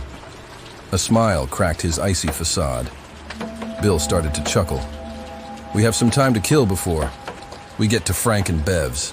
How's about I tell you that story? I sat in the comfy truck seat and relaxed for the horrors I was about to hear. Bill Dad and the fucking shipyards. Now I have to go wake up Lou. Lou, get up. Dad says there's a ship in the harbor. Says they need us to fix one of the pumps for the cargo boiler. Can't wait, they need to be out by first light. Fuck Dad and his fucking ships, Lou said, groggily. You know how he is. It's 1 a.m. and he's still at the shop. He's going to give himself a heart attack. He's going to have a heart attack if we don't go. Why aren't you taking Randy? Big brother and little brother bonding. Also, the last time I woke him up, he tried to fucking stab me. Lou chuckled. I forgot. Let's go make Dad some money then. But you're telling him I'm sleeping in tomorrow. I cuffed Lou upside the head. Owie, the fuck was that for? Tell him yourself. Now let's go. Lou and I hopped into my work truck. Why can't we take my truck? Lou complained. Because it's a mess and mine isn't. Sure looks like a mess. Paperwork and parts boxes. At least it's not lottery tickets and strippers' phone numbers. Hey, I'm not dating a stripper. Sorry, an exotic model who happens to work for Gross Greg at Bunny's. Really? Your name is Greg Gross and you own a peeler bar? I think I love her. Love. If I thought I loved you, we wouldn't be having this conversation. Hey, what does that mean? And on, and we bickered and insulted each other until we pulled up by my dad at the gate. A short, angry man. He was old school. You screw up. You get hit. You cost him money, you get hit. You disagree with him, you get the point. Anger was what he idled at. Rage was him revving the engines, and fury was when he was on a warpath. He was only kind and sweet to one person. Our mom. She's what took him from 11 back to 0. Tonight was in between anger and rage. We got out of the truck to talk to Dad. Where the fuck is Randy? I spoke up. I didn't wake him up. Do you know how big this pump is, you fucking moron? It's 400 pounds. I spoke again. You're here, aren't you? Would have helped if you told me that on the phone. Rage. I said, bring your brothers. Who do you bring? Your fucking sister. Lou's eyes flashed the same burning red as our dad's. I stuck my hand out to calm him. Randy tried to kill me last time we did something like this. And besides, Randy's no help on a job like this. Our dad stepped forward. Even though I was a head taller than him, he still towered over me. You better listen, and you better listen good. This job ain't a cakewalk. I changed this pump last year. Joe and Ricky helped. If those two can barely do it, how the fuck am I going to be able to trust you two? Joe and fucking Ricky. Dad's old timers that have been with him since he started the company. Those two couldn't even screw a light bulb in. Dad, I'm done arguing. The fuck do we need to do? You didn't tell me anything on the phone other than that the pumps went down on a ship. Dad went back down to just being angry. The pump threw a bearing. They have a spare on board, but the fucking millwright they hired went off with some. Brought it to last port. We need to swap the pump. We? You're staying? Of course I'm fucking... Beep, beep, beep. Dad's pager rang at that moment. He put it to his ear. Fuck, I have to take this one. You two get the fucking thing fixed, and you better be in tomorrow morning. Dad hopped in his truck and sped off. I never did ask him where he went that night. You should have. Lou and I got into the truck and drove to the gate. Late night, boys. Louis got you working on one of the ships, said the guard at the gate. Yeah, Dad's made us work until tomorrow night, practically, said Lou. The guard chuckled. Well, what ship are you here to see? Puzzled, I said. Don't you know? Usually they tell us at the gate. Well, I ask you because nobody's told me anything about a midnight repair crew. Excited at the prospect that it was a prank call and we could go home. I went to speak, but Lou interrupted me. Fuck yay, we can go home. The guard laughed. Guess someone doesn't like your old man to drag him out here in the middle of the night. As he finished that sentence, we heard a crackle over the radio. This is the cap. Shh. Aboard the Ed. Shh. Lead. Our heat. Shh. Cargo hold. Shh. Dock. Shh. 29. What the hell was that? The guard said with a puzzled look on his face. I looked at the guard, defeated. That's what we're here for. The guard looked at us now. Somebody is playing a joke on me now. There ain't a ship at Dock 29. Emergency stop? The captain's radio might be on the fritz too. Probably wasn't able to radio the port. The guard looked at me seriously. Maybe you're right, dude, but there are 28 docks here, not 29. Guy's probably worried about his ship. Thing sounds like a pile if the cargo heater's down and the radio's fucked. He probably misread the sign of something. Dock 28 is that way. The guard pointed. Lou and I drove through the docks, seeing massive ship after massive ship. 2728.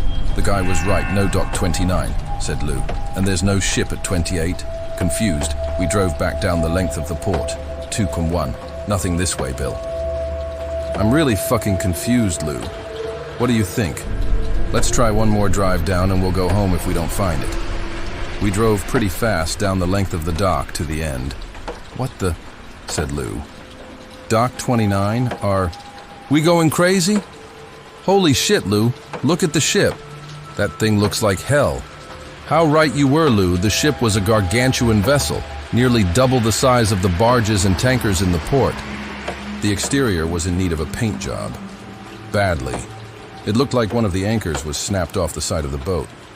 How is this vessel seaworthy? Fucking thing looks like it needs a year in the dry dock. Well, Lou, that's not what we're here for. Let's get the fucking pump fixed and go home. We grabbed my tools and walked up the galley. Usually we're greeted by maintenance at the end of the galley. Where is everyone? Lights are off? No one home? Said Lou. Hey boys, come to ba. Fix that pump. Fucker's freezing in here. We both jumped and turned towards the voice. There was a man standing about 100 feet away from us. I yelled back, "Yeah, you want to show us where we're going?" He motioned for us to follow him. We grabbed my tools and did what he wanted. Fuck, Lou. Look at the inside of this thing. Jesus, it looks like the outside. What the fuck are these guys doing in here to be so rough on the ship? She's an old girl, well older than most. She was christened in 1958, said the unnamed sailor. She's only 18 years old then. Rough for only 18 years, some of the ships I've been on were built before the war. They don't look this bad, I said. The sailor chuckled as we followed him through mazes of corridors. She's been through what most ships haven't. Before I could say anything else, the sailor swung open a door into a massive room. It was the strangest sight I think I've ever seen. A pile of red dust about 5 stories tall sat in the middle of the room. It glinted with frost. In the dingy cargo lighting, it looked magical. What are you guys carrying? Iron for some steel mill down the river, said the sailor. Down river? Where did you come from? We're pretty far north.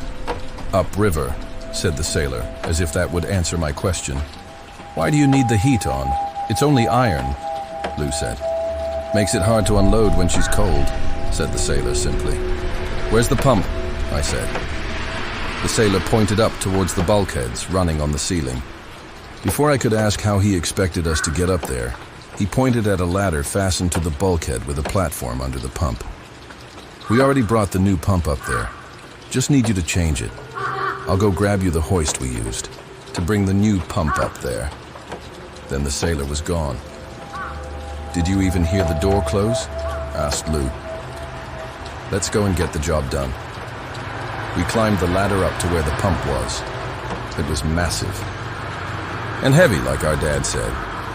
Bill, there's no way me and you are lifting the old one out of place and the new one in without that hoist.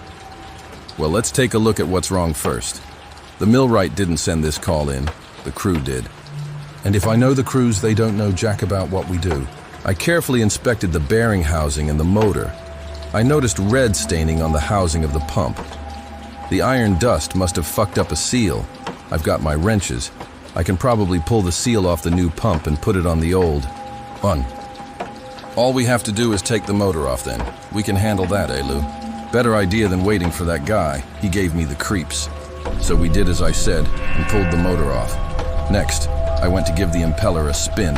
Fucker won't budge. Lou passed me the ratchet. I'm gonna pull the impeller out. I pulled the casing off the impeller. What the fuck? How did fabric get into the impeller? Lou looked at me seriously. Why is the water red, Bill? Pipes are rusty, Lou. But I don't think... I yanked the impeller out for the pump housing. We need to leave now, I said to Lou seriously. Lou's eyes were far away. How? How'd he get in there? Lou, we're leaving. Fuck Dad. Fuck this creepy ship. We slid down the ladder with our tool bags and ran through the doors. We heard footsteps behind us. They were running after us. The ship was cold, really cold. There was ice creeping down the walls of the corridors as we ran to the exit. I pulled open the door to the outside and slammed it shut after Lou exited. Thud, thud, thud. The banging went on as we sprinted down the galley. We ran to our truck, pulled open the doors and started it. We drove as fast as we could to the gates. They were open. Where's the guard? Bill! Where's the guard? I kept driving. I didn't stop for traffic lights, stop signs, other drivers, nothing. I kept my foot on the gas and just went. When we got home, the lights were on in the kitchen. Dad was still up. Did you get it fixed, you two fucking... Before he could finish, I grabbed my father by the throat and hoisted him into the air and slammed him against a wall. Coldly, I said, "Where did you send us tonight?" A shy... Hack, I can... Brett. I let go of my dad's neck, and he fell, crumpled to the floor. I got a call from the captain of a ship, Hack. We've done work for him before. Hasn't called in a while, though. They're good business. What was the ship's name? Said Lou from the doorway. Edward something. I think, I stated, and froze at what I'd just heard. Tap, tap, tap. A tapping noise came from the pane glass window in the kitchen. All three of us looked towards it and saw written in thick red liquid Edmonds, Fitzgerald. It was written on the inside of the window. The lake, it is said, never gives up her dead. When the skies of November turn gloomy, with a load of dead men and 2 mechanics on board, the ship had bones to be chewed. It was the specters of November come stealing. The dark came early, and the rest had to wait. At 1 a.m. the fellas boarded. Fellas, it's good you came. Does anyone know where the love of God goes? The church. Bell chimes 29 times for every body found on the Edmonds Fitzgerald Superior, they said. Never gives up her dead, they said. They lied.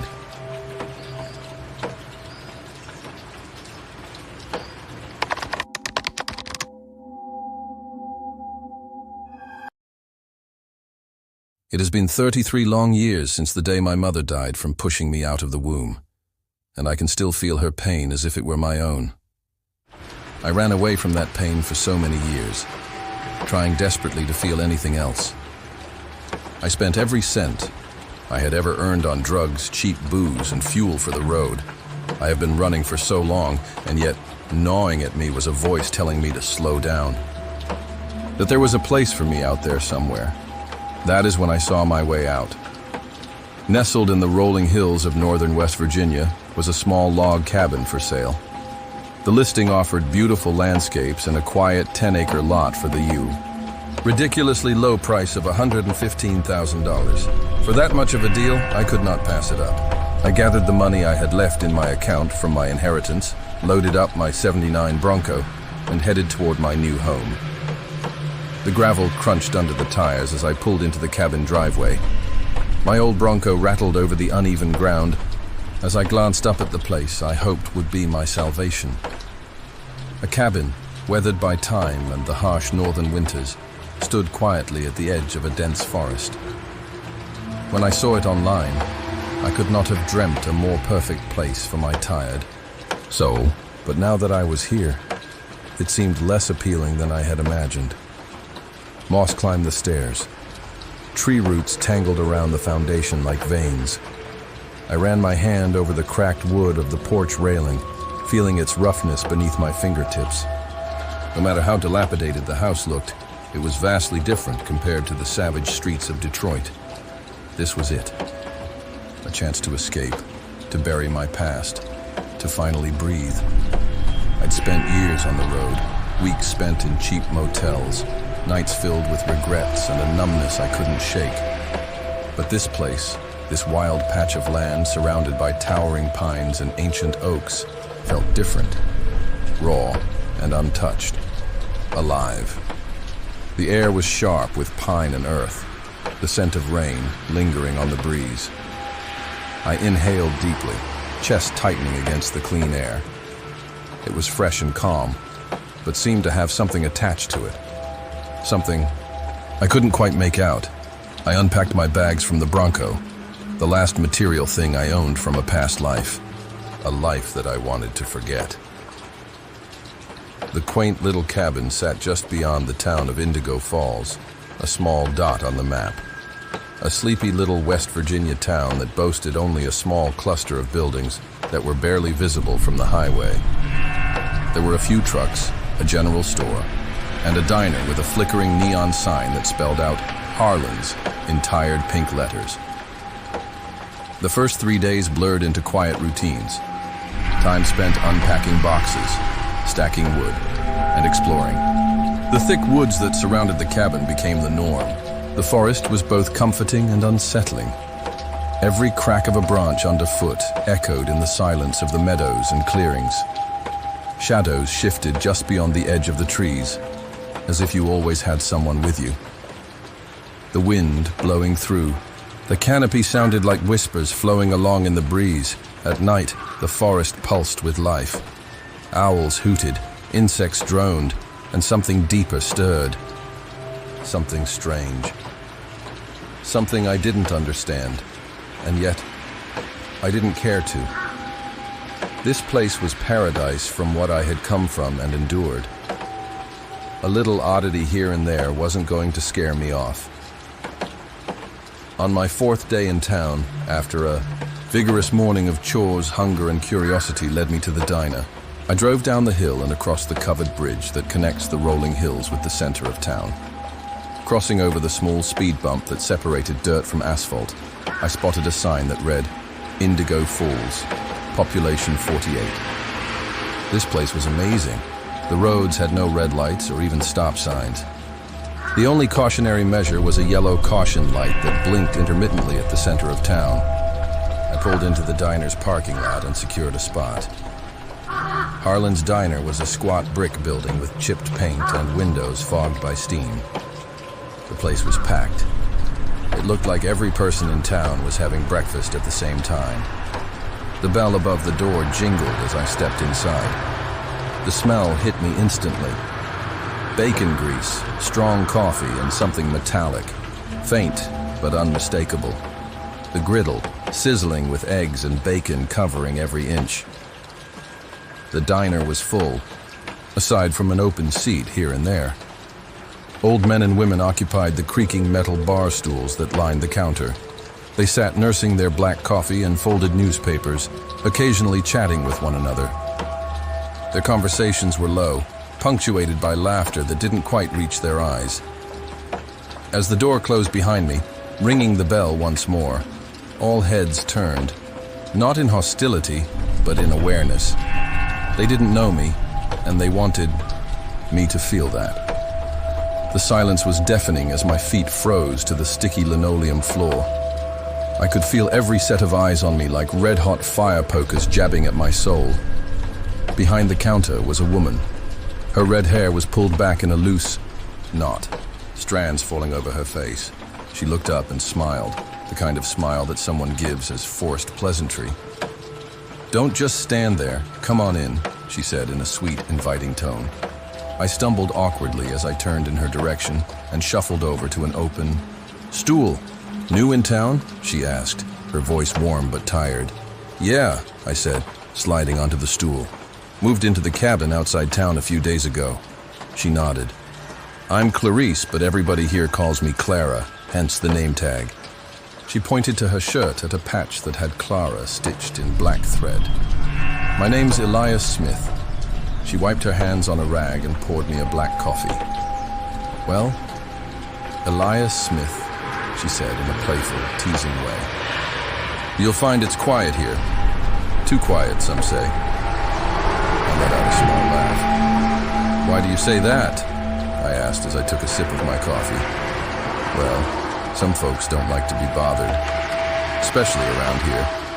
She shot a glance over at an old man who was peering across the top of his newspaper at us. I glanced, following her eyes over to the man. As my eyes met his, he ducked behind his newspaper once more.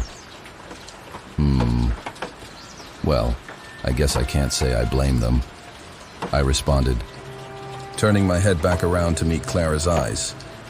"Don't worry about that old grouch," she said in a playful tone. "He just needs another cup of coffee." She shot another glance at the man, yet he didn't reveal his face from behind the paper this time. She focused back on my face as she spoke to me. "So, what you want for breakfast, hon?" The rest of the morning was spent in playful conversation with Clara, the cute, red-haired woman who seemed to be sent here just for me. Clara felt completely different from the people in town. She was kind and warm, a person who was gentle and understanding in such a way that you could talk to her about anything. Over the next few days, I finished the arduous move-in process. My reward was enjoying Clara's company at Harlan's with a strong cup of coffee and a hearty breakfast. I had been in town for only a week, but it felt like I had been here for decades with Clara behind the counter. She had become my beacon of hope in a place that I still wasn't sure of yet. "So, you never told me where you were originally from," Clara said with a curious look. Yeah, that is a story too long to tell over just a coffee." I half chuckled in response. She leaned over the counter close to me, almost touching my ear with her lips, and in a half-whisper said, "Well, I keep a bottle of 4 Roses back here for when things get slow. You want to get loaded and do naughty stuff behind the dumpsters out back?" I choked on my coffee, and my face immediately turned red. She giggled, knowing that she had tripped me up with that comment. Ha, just messing. But seriously, I want to know more about you, Elias." "Okay. Well, you can come up to my cabin if you'd like. It's just outside of town, across the covered bridge, up past Grist Mill Road," I responded confidently. "I can give you the address, and you can come by when you get off, if that's okay, of course." "Haha, that sounds perfect, honey," she said with a smile. Looking into her beautiful green eyes, I was captured, mesmerized by her beauty. I couldn't believe where I had found myself. I found this place by accident. It was a pipe dream I thought would never be achieved. And yet, another part of me felt like I was owed this life. I had been through hell to get here, and it was time for a change. From the moment I met Clara, time seemed to fly by. Over the next week, Clara and I settled into a rhythm. Mornings at Harlan's, sharing late breakfasts. Sometimes she'd take me on slow walks near the edge of the woods, pointing out plants and telling stories about the town's history. Over that time, I told her all about my mom and her side of the family. I told her about the times I shared with people on the road and what city life was like back in Detroit. We talked freely with one another, but we both felt like the other was holding something back, hiding something. At the beginning of my 3rd week in town, Clara got off early and met me outside my cabin for a hike. We had become remarkably close over the last couple of weeks. As usual, this was our time to talk and decompress in the beautiful West Virginia hills. We walked down the forest trails, combing through the ins and outs of small-town life. As we Walked, Clara grabbed my arm and snuggled in close to my side. So, tell me about your dad. You've told me all about your mom and her side, but you haven't mentioned your dad much at all, she said, giving me a confused look. Yeah, that's a sore subject. It's one of those things that I would like to just lock away and forget. You know what I mean? I do. But you know we talk about everything, Eli. I want to know everything about you, she said, smiling at me and pushing her cheek into my shoulder. The next couple of nights were more of the same. I would hear footsteps approach my window at midnight, creeping their way around the cabin until they drew me to the front door. I foolishly took the bait every time, looking like an idiot standing on my porch with nothing but boxers, a mag light, and my dad's old .38 revolver. That Friday, I headed back into town to do my weekly grocery run, no matter how much I dreaded it. I knew Jimmy was going to give me shit, no matter if I had exact change or not. I learned my lesson quickly on the cash-only request. I received my groceries and endured Jimmy's hate-filled eyes as I paid and made my way out to my truck. I loaded the groceries into the Bronco and started to hop into the driver's seat when a wild thought struck me. I decided that instead of getting in the Bronco and driving straight home, I was going to take a walk around town and take in the cool weather that was starting to roll in. I needed some time away from the cabin. I walked down toward the center of town where the town hall sat. I rounded the turn on Quincy Street, head down, pondering the curiosity of this place, when suddenly, I was struck hard in the shoulder by what felt like a semi. I was sent flying, eventually crashing to the ground in a heap.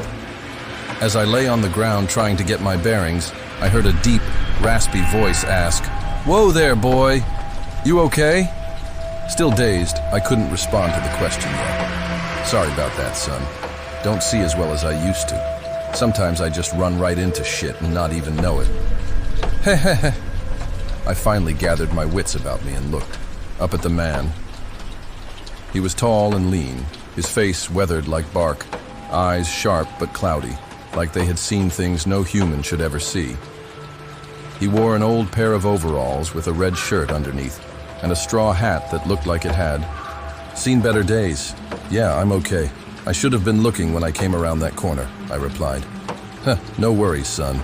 These days everybody is on that damn phone looking at stupid shit nobody cares about. It happens more times than you think."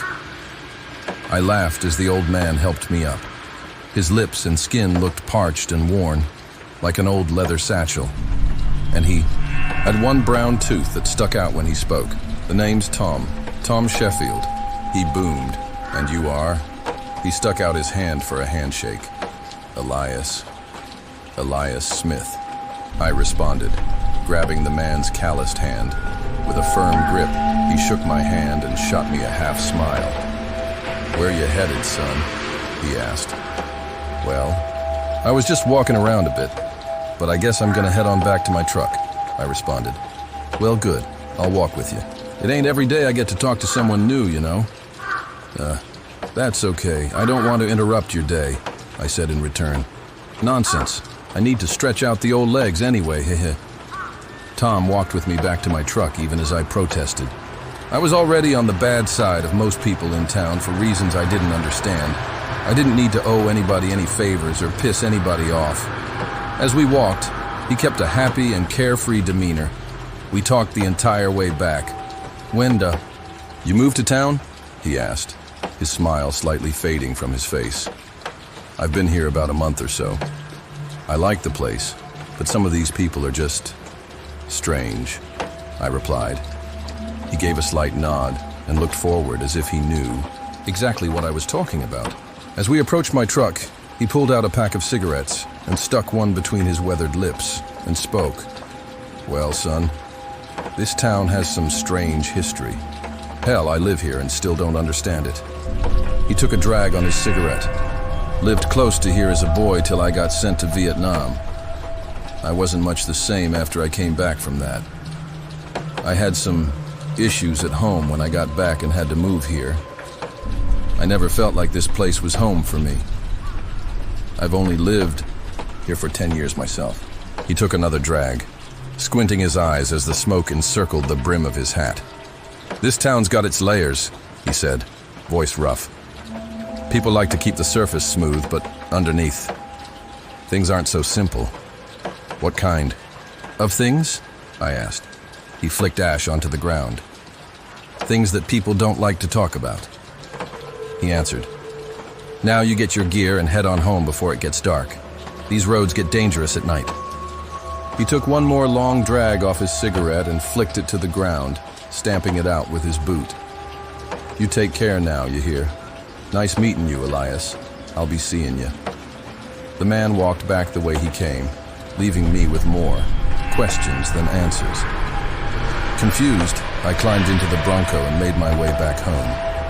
That night, I lay awake, listening to the wind twisting through the trees. Tom's words swirled in my mind. What did he mean by layers? I asked myself. And what don't these people want to talk about? What is so secretive? The thoughts raced through my skull as I lay in bed, trying not to think about the footsteps actively crunching around the cabin's perimeter. Indigo Falls was no longer my safe haven. It had become a cage. Part 2.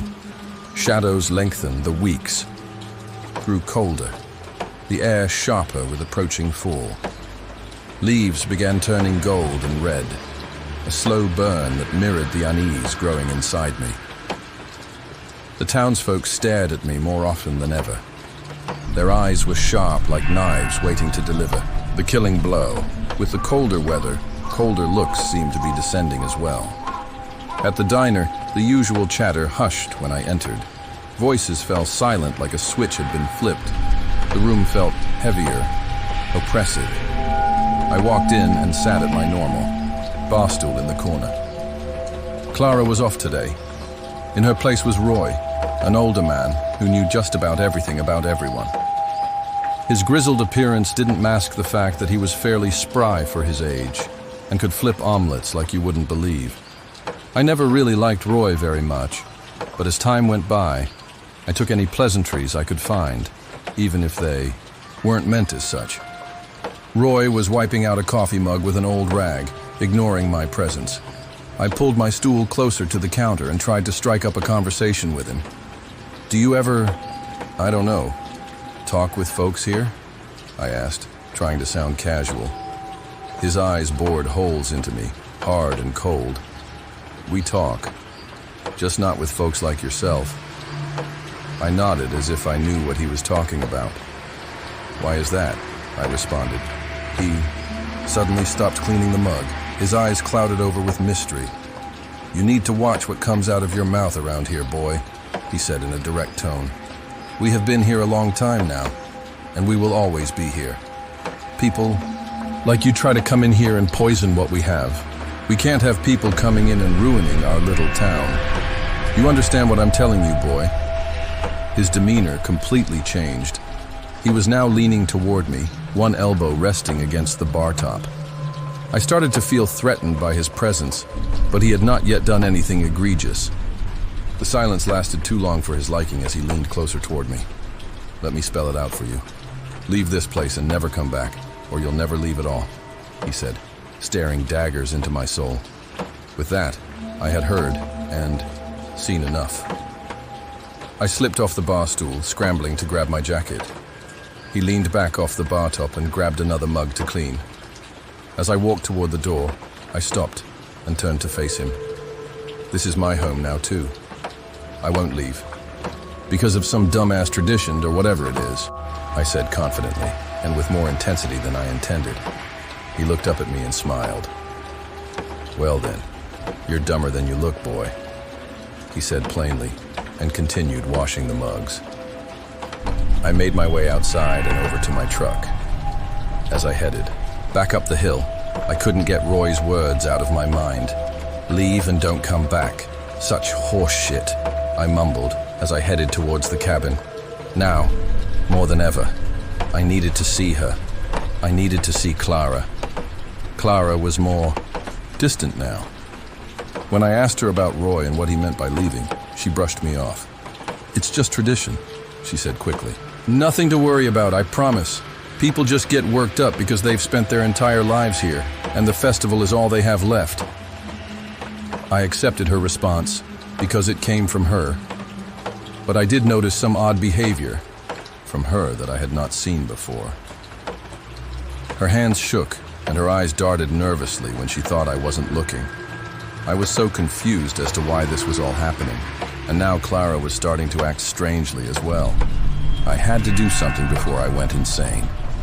The next day, I made a plan that I really didn't want to follow through with. The plan was for me not to talk to Clara for a full day. I didn't want to make her suspicious. So after the day of not talking, I would sneak down to the diner and wait. Once she got off her shift, I would follow her and see where she went. I had never been to Clara's house, or even known where she lived for that matter. She had never invited me over, and I never really asked about it either. I was going to find out what was going on one way or the other. The next evening, I put my plan in motion. I stonewalled her the entire day. She texted me a few times, but I resisted the urge to respond. She eventually stopped trying. The plan was going exactly as I wanted. I made my way down the hill toward town and parked next to a snow fence just before you round the curve onto the asphalt road. I walked from there over to Harlan's to wait for Clara's shift to end. I followed her as she left the diner. I put my hood up, staying just far enough behind to not arouse suspicion. She moved with a strange purpose, slipping into the forest shadows, creeping and skulking through town. I kept following at a distance as she entered the forest at the edge of town.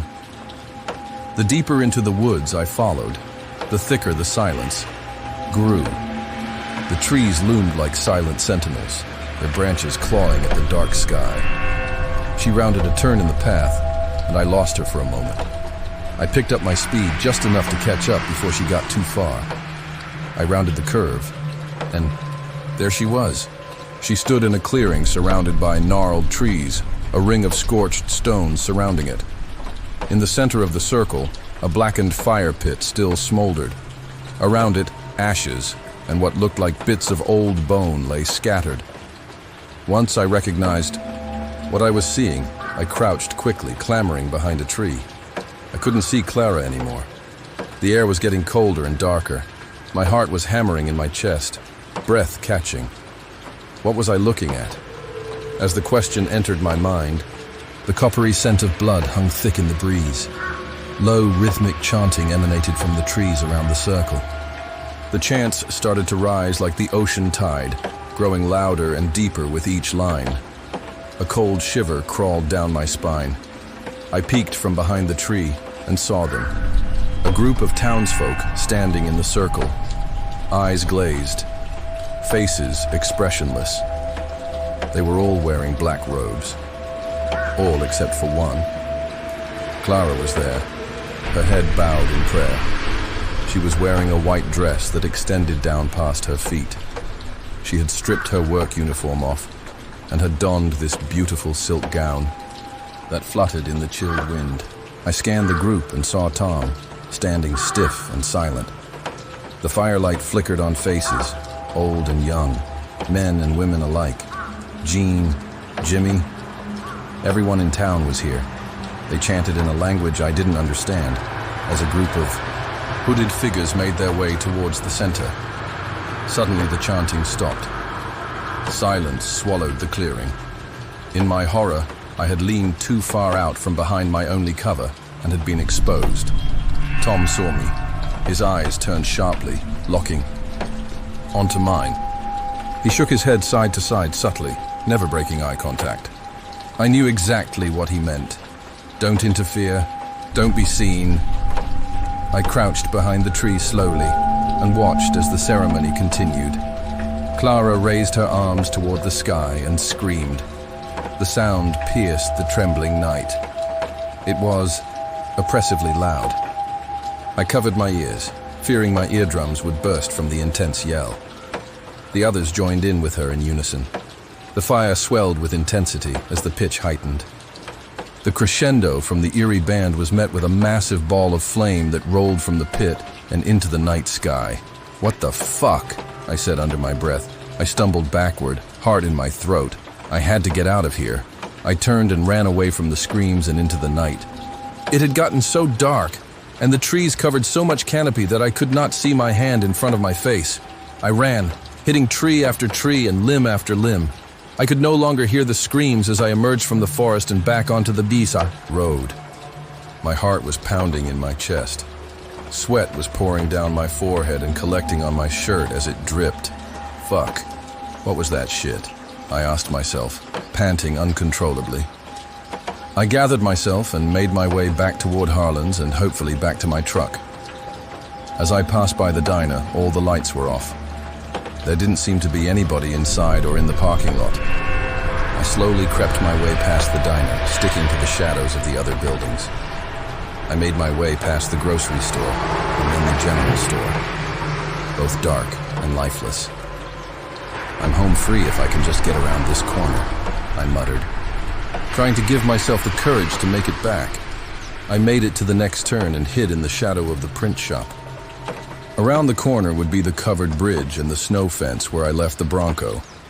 I leaned against the cold concrete, gathering the courage for the final push. I took a deep breath and rounded the corner. As I made my move, I was met with what felt like a brick wall. I was knocked off my feet and fell straight to the ground. With adrenaline coursing through my veins, I scrambled to get up as quickly as possible. I felt a heavy boot come down against my chest, forcing me to the ground. As I struggled against the immense weight, a calm, raspy voice rattled its way into my ears. "Stay down a moment, son. Catch your breath." I panicked, feeling a person's boot pushing against my chest infuriated me. "Get the fuck off me! Let me go!" I yelled through gritted teeth, fighting the unknown figure. The voice crackled out from the darkness above me once more. "Relax, Elias. It's me. Tom? Tom? What the fuck? Why are you doing this to me?" I exclaimed in return. "Just relax and I'll show you," he said calmly. It took me a solid minute or two of struggling against Tom's weight before the adrenaline subsided, and I was able to quell my racing mind. I let my arms fall limply to the concrete. I was hyperventilating, and the adrenaline dump made me feel extremely dizzy. "You okay now, son? Are you ready to stand up?" Tom asked.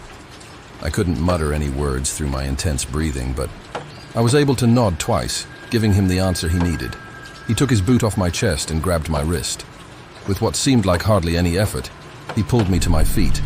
"Follow me," he muttered. I was in such shock and disarray that I didn't know what the hell was even happening anymore. All I knew was that I had seen something that I wasn't supposed to see, and now I'm sure they wanted me dead. With no other option, I followed Tom into the darkness. He led me back to his cabin, lit by a single lamp swinging on its chain. He hurriedly climbed the stairs and started unlocking his door. I stopped just short of the stairs, looking at the now illuminated black robe that he was wearing. I had been thrown back to that moment when he locked eyes with me. Why would he help me if he were a part of all this? Is he going to turn me over to them?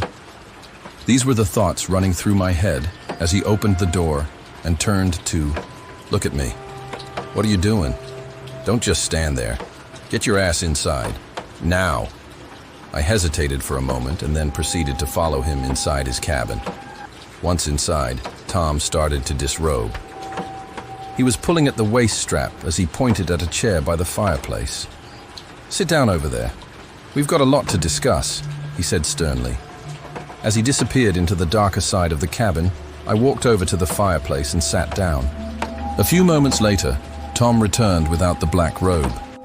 Ironically, he had changed into the exact opposite, a cream-colored sweater and blue jeans. My eyes never left him as he meandered over to the pile of logs next to the fire. He picked up a few in his arms and turned his head to look at me. "I bet your head is all kinds of crazy right now, ain't it?" he said with a hint of sarcasm. He began stacking the wood and lighting it, producing a warm flame that lit the entire room. I stayed silent, hoping that he would get the hint that I did not even remotely trust him anymore. He was going to have to explain himself in detail before I would believe a word he said. He sat down in a chair next to mine, studying the flames with his eyes. "You want a drink?" he asked. I remained silent, my mind still reeling from what I had just endured. He stood up, grabbed a couple of glasses from the table, and a decanter, full of whiskey. He poured both glasses half full and then offered one to me. "Here you go." He set the glass down on the table in front of me and took a sip of his own. The silence lingered in the air for a moment or two, the crackling fire filling the void between us. He finally spoke, cutting the silence like a knife. "This town," he began, voice low, "it survives on a ritual." He paused for a moment and then continued. "Every fall at the harvest, they offer a sacrifice to keep the people young and healthy." I stared at him, maintaining my silent demeanor. "Yeah. See, the funny thing about this sacrificial business is that it's gotten harder to perform over the years. The early years were easy and nobody batted an eye, but now it's just a lot harder than it used to be." He took another swallow of whiskey. I could see that the man was being sincere with his words. He was telling me the truth, though all my being told me not to. I spoke up. Who do they sacrifice?" I asked. Tom's gaze didn't waver. "Outsiders. Every year, they pick someone not from here. Someone who doesn't belong. Someone who blows into town on a whim. Years ago, before all this technology, it was easy to make one person disappear. Nobody noticed. The room seemed to close in on us both. Why?" I asked, voice barely above a whisper. "Because if they don't, the town turns. The people become something else, something angry, savage." He took a drink and continued. "And then, if they don't get it done by the end of the winter, they all die, including me." The weight of the words poured from his lips like molasses. A cold sweat broke out over me as I began to understand the reason why the people had acted that way toward me. "You mean I'm next?" He nodded grimly, staring into the fire as if searching for comfort. "Afraid so, son. I must admit, I don't enjoy this type of thing, though. When I came back from Nam, I was a different man. Hell, I was a different person altogether. I had seen things that would make Friday the 13th look like a puppet show." I looked at the floor, watching the fire's light dance across the beams. "Well, if I'm next, then why haven't you killed me yet?" I asked plainly. Tom smirked and blew air out of his nose in a slight chuckle. "Elias, I could have killed you the day I met you. I could have killed you on the pavement earlier, with my bare hands. Did you ever stop to think that maybe I don't want to kill you?" he asked, staring directly into my eyes. No, I guess not," I responded half-heartedly. Tom picked up his glass and downed the rest of his whiskey. Before standing and walking over to me, I flinched a bit as his imposing presence stood over me. He put his hand on my shoulder and spoke with a solemn tone that I'd never heard from him before. "I'm tired, Elias. Tired of living. It's nothing but problems and attitudes nowadays. I should have died over there in that jungle, in that hell." His eyes seemed to drift as if he could see something in the air that I could not. "I think I'm ready to hang it up, son, and I need your help to do that." With that, he patted my shoulder and began walking away toward the back of his cabin. "Blankets are on the couch. You'd best get some sleep. We have a big day tomorrow," Tom remarked as he disappeared into the dark. I sat alone, pondering everything. The cabin, Harlan's, Clara, everything. Was it all just a setup? Was any of it true at all? The woods outside seemed darker now, alive with a hunger I could no longer ignore. Indigo Falls was a town built on blood to fulfill their needs. This year, I was their prize. The next morning, I woke up in a cold sweat. Nightmares plagued me all night. I couldn't get that image of Clara out of my mind. There was just no way she was a part of this. She would never want to hurt me. Or so I thought. The cabin was dark. not yet illuminated by the morning light. The woods outside began to stir with life. The fire had died hours ago, leaving the room cold and shrouded in shadows. My arm was throbbing from where I'd slammed into the concrete during my struggle with Tom, an injury I barely remembered. The adrenaline had wrapped a thick fog around the images in my mind, but I could still see Clara. I thought about Tom's words all night, about the sacrifice, the ritual, the town's dark heartbeat. How easy it was to speak those words, but how impossible it felt to accept what they meant. There was just no way that it could be true. I knew what I saw was real, but my mind wouldn't let me fully believe it. Clouds began forming on the horizon, blocking the sun's warm embrace. A sickly gray light poured into the cabin. A light snow started to fall, outside as I got dressed. Taking stock of my surroundings, I noticed that the cabin was eerily quiet. I finished putting my boots on and sat for a moment, listening for any movement. "Tom?" I called out. "Tom, are you here?" There was no answer. I walked over to the far side of the cabin and pushed his door open. There was no sign of him. His bed was made neatly with his clothes folded on the dresser. The black robe was nowhere to be seen, but then again, I wasn't trying to find it either. I forced myself into the snow and the brutal cold. The town of Indigo Falls wasn't the friendly haven I'd hoped for anymore. It was tightening around me. I could feel its weight drawing down on me. I stepped off the porch and took a deep breath, the cold air burning my lungs. I began retracing my steps from the night before as I set off on foot towards town. I made my way down to where I left my truck. Thankfully, it was still there, untouched. I started it up and sat for a moment debating my next move. I warmed my hands on the air vents as I considered my options. The smart thing would be to go home, get some warmer clothes, and hunker down for a while. The stupid thing would be going to see Clara. The snow began falling harder as I put the Bronco in gear and headed toward the diner. I had to see her. I arrived at the diner and immediately noticed something strange. The parking lot was completely vacant, except for one car. Clara's car stuck out like a sore thumb in the middle of the eerily deserted town. I'd never known this place to be empty, ever. Even in the blinding rain, the loyal patrons lined the stools and chairs. At the moment, this anomaly was of no concern to me. Crowded or not, Clara was here, and I desperately needed to talk to her. The bell jingled as I entered, giving away my presence. She was standing behind the counter as always. She saw me and smiled, but it was cold and disjointed, not as warm as it used to be. She knew something was up. She barely spoke. Her gaze drifted past me, as if searching for something or someone else. Shaking off the cold and snow, I walked over and sat down at the bar.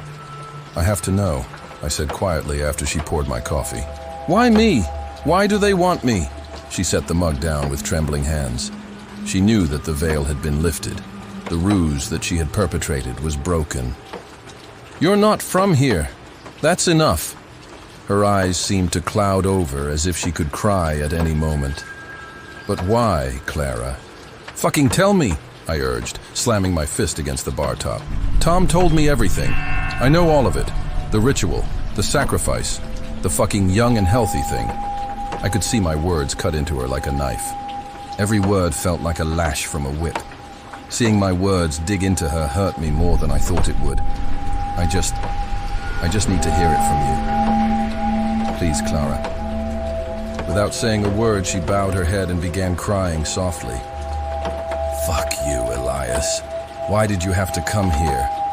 She screamed, sobbing uncontrollably. "None of this would have fucking happened if you would have never come here. It's all your fault." She lashed out at me, tears flowing down her face. It hurt me to see her this way, but it also confused me. I needed answers, and she was dodging me. I was not expecting such an emotional response from her. I saw her praying, in the middle of that circle, chanting with all those people. Why was she crying about it now? What do you mean? I didn't know about any of this. How is this my fault? I don't want to fucking die. Why would I choose to come here to get murdered by some death cult? I asked, desperately digging for an answer. Just go. Elias, get out. I am done talking to you. Clara covered her face, sobbing into her hands, and ran into the kitchen. Clara, wait! I yelled as I gave chase. She slammed the door right before I could make it. Locking herself in, I could hear her on the other side sobbing. Clara, please. I need you. I can't do this alone.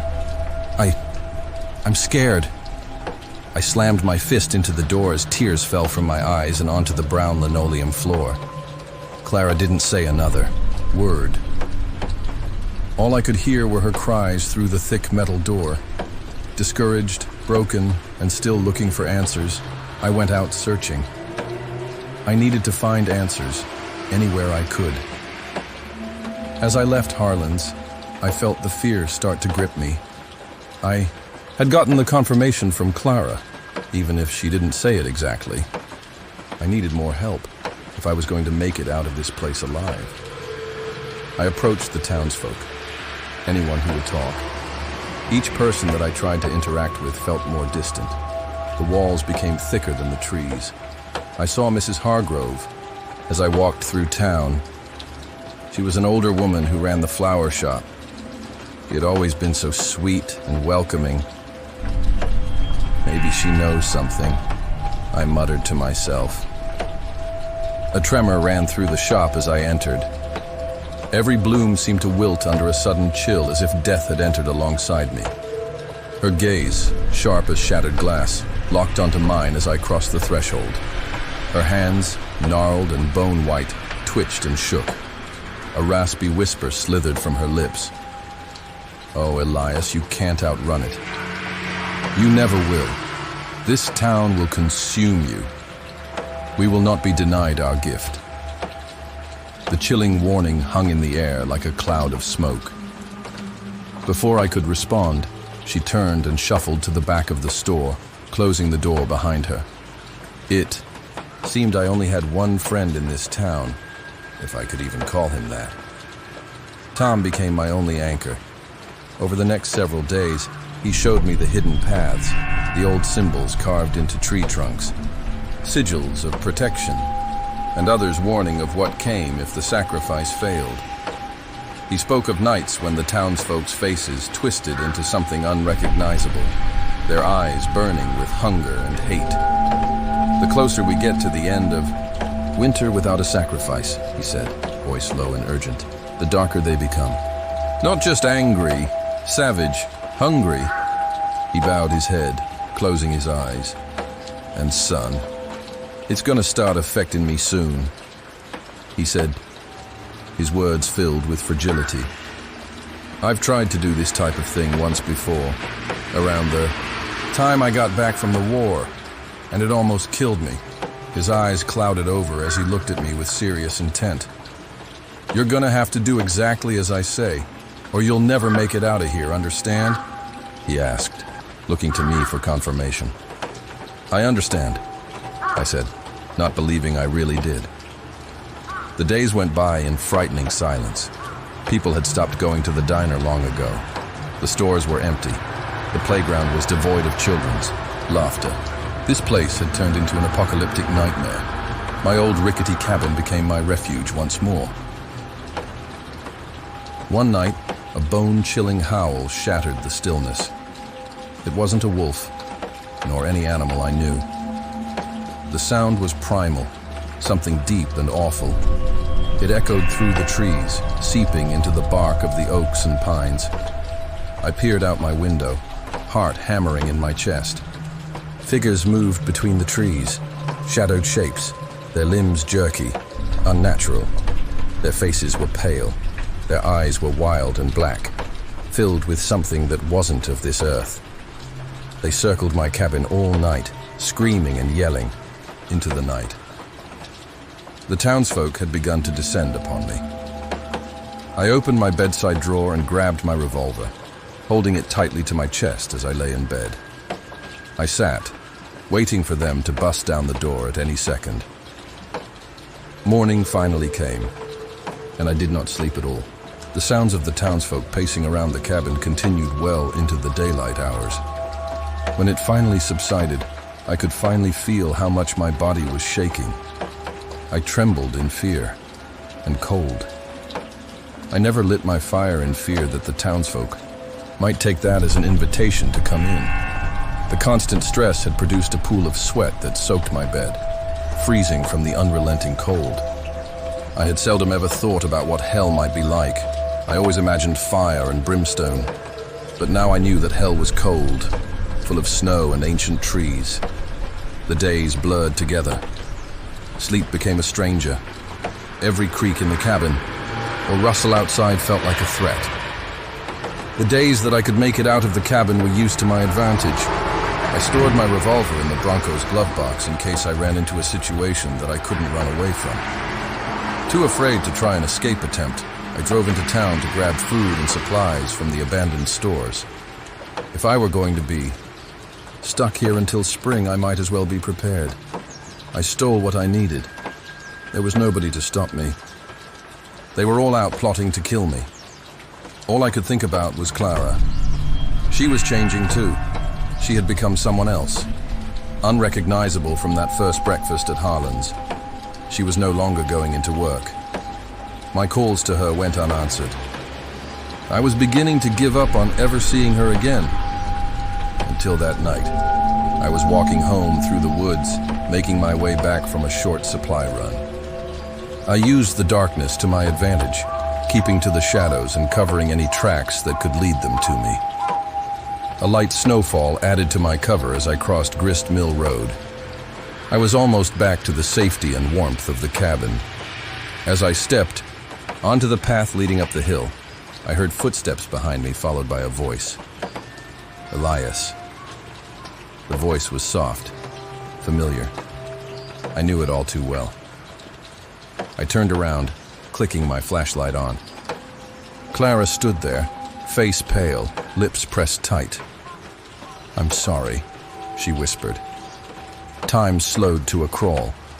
The snowflakes seemed to float in midair. I hadn't seen her in so long. I had given up on seeing her again. My heart jumped. She had been all I had ever wanted, and even now, I still did. I let hope re-enter my mind for the first time in what felt like decades. Cla. Before I could even mutter her name, she lunged at me. I barely dodged the knife she wielded, its blade, catching the beam of the flashlight in a deadly glare. "Clara, why?" I gasped, stumbling back. "They need you," she said, eyes hollow. "It's the only way." My heart broke as the woman I trusted, the only light in this shadowed town, had gone dark. She paused for a moment, allowing me to study her face. Her eyes were bloodshot, her skin a sickly pale white. She looked like she had aged 10 years since I had last seen her. She breathed heavily through gritted teeth, her breath rhythmically producing misty, white vapor that swirled into the cold night. Before I could say another word, she screamed and lunged once more. I jerked to my right, the blade passing just over my left shoulder. She fell into a snow drift, laughing softly as she pushed herself up to her knees. "Ha ha ha ha. This is a fun game, Elias. You know you will never make it out of here. Why don't you just let me take care of this? I'll make it quick. I promise," she said, smiling maniacally. I ran, adrenaline screaming through my veins. Branches clawed at my skin. I needed to get to Tom. He was the only one I could halfway trust.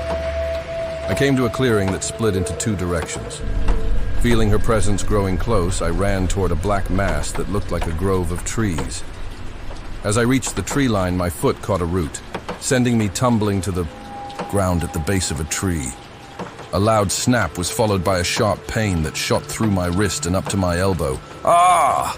Fuck me!" I muttered through gritted teeth, subduing the urge to yell. My right wrist had shattered from the impact of the fall. I could feel the bone protruding under my glove. As I assessed the damage, the forest grew quiet. I could hear slow, steady footsteps crunching through the snow from the trail. I couldn't worry about my wrist. I was being hunted. "Eli, honey, come out, please," she said in a playful tone. I pressed my back against the tree as hard as I could, trying to become as small as possible. As she walked past me, her demeanor changed.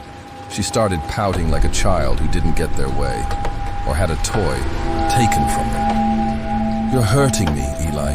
Please come out," she said, pouting, her tone full of sorrowful deceit. She was indeed hunting me. I had never been so scared in my entire life. The adrenaline coursed through my veins, numbing the pain of my shattered wrist. As she passed me by, I could see her face and the knife. Her hands were trembling, but I couldn't tell if it was from the cold or the excitement of the chase. She was smiling widely as she walked, humming a tune that I couldn't recognize. I let her walk further down the trail, putting enough distance between us to where I could make a break for it. As soon as she had gotten out of earshot and I could no longer see her silhouette through the snow-covered trees, I made my move. I rushed back the way I had come, trying to follow my boot tracks. I'd almost made it back to the road when I saw a lantern bobbing its way up the hill. I ducked for cover as the figure approached. It was Tom. "Tom," I whispered. "Psst. Tom, over here." The lantern swung in my direction, its flame bathing the snow in orange light. "Elias? Holy shit, son. I thought you were dead," Tom said, relieved. "Not yet. Clara is after me, though, and my wrist is fucked up pretty bad," I responded, still lying in the snow. "Come on out of there. I got a place you can hole up in for a while. At least until we can form a plan," he said in return. He dragged me out of the ditch and into an old abandoned barn. "Hide," he said, wrapping a cloth around my bleeding hand. His eyes were wild with fear, and something else I couldn't place. "They're coming. I fear this might be the last night. I'll be able to help you. You've got to put a stop to this, Elias. Get the hell out of here," he whispered through the crack in the barn door. "But how?" I asked as he closed the door, locking me in. An answer never came as the lantern's orange glow faded into the black abyss. I woke in the dim light of the barn, my wrist throbbing fiercely where Tom had bound it. He had soaked it in something, sharp and bitter, stinging the open wound. The pain was nothing compared to the gnawing fear curling in my gut. Every snap of a twig, every rustle of leaves beyond the cracked walls made my skin crawl. The wind whistled and groaned against the weathered beams. As my vision became clearer, I started to take in my surroundings. The barn was warm and inviting. The mounds of hay insulated the floor while the wooden walls blocked the chill of the winter wind. Tom sat nearby, his face etched with exhaustion and resolve. "Good. You're awake. We don't have much time," he said. "They're getting organized. Those who've already changed. They're hungry, and they're coming for you. Won't be long now." His right hand started to shake as he finished speaking. "What about you?" I asked. "Aren't you going to change as well?" Tom looked up at the barn door, analyzing the fading red paint. "Unfortunately, yes. I can already feel it. Tearing at me," he responded. "It's that same old feeling, that feeling of death, of hate and true pain." I was confused as to what he meant. He looked down at his shaking hand and wrapped his other hand around it, steadying the spasms. "Same old feeling? What do you mean?" "You've gotten this way before?" I asked inquisitively. "Yeah. Humph. I guess that stuff doesn't really matter anymore now, huh?" he asked as he looked over at me, his eyes moving down to my hands. "How's the wrist?" The question made me aware of the pain once more. Tom's presence had temporarily made it a secondary priority. "Hurts like a bitch, honestly," I said, trying to bring levity to the conversation. "I've never broken a bone that was from my own doing before." A smile found his face for a moment, but disappeared as quickly as it arrived. He sat down on a hay bale, resting his back against one of the support beams in the barn. He took a deep breath in, releasing it through his nose. You never answered my question, I said, my voice gaining volume. Tom rolled his head around on the post to look at me. Yeah, I know, he responded. I try to let that part of me die every year. And every year it comes back just as strong. I could tell the words he spoke hurt him as they left his mouth. He was a tortured soul. I just didn't know the severity. He continued speaking after a moment's pause. I grew up across the river in a place called Blackwell, West Virginia. He continued. My life was a slow one, a poor one.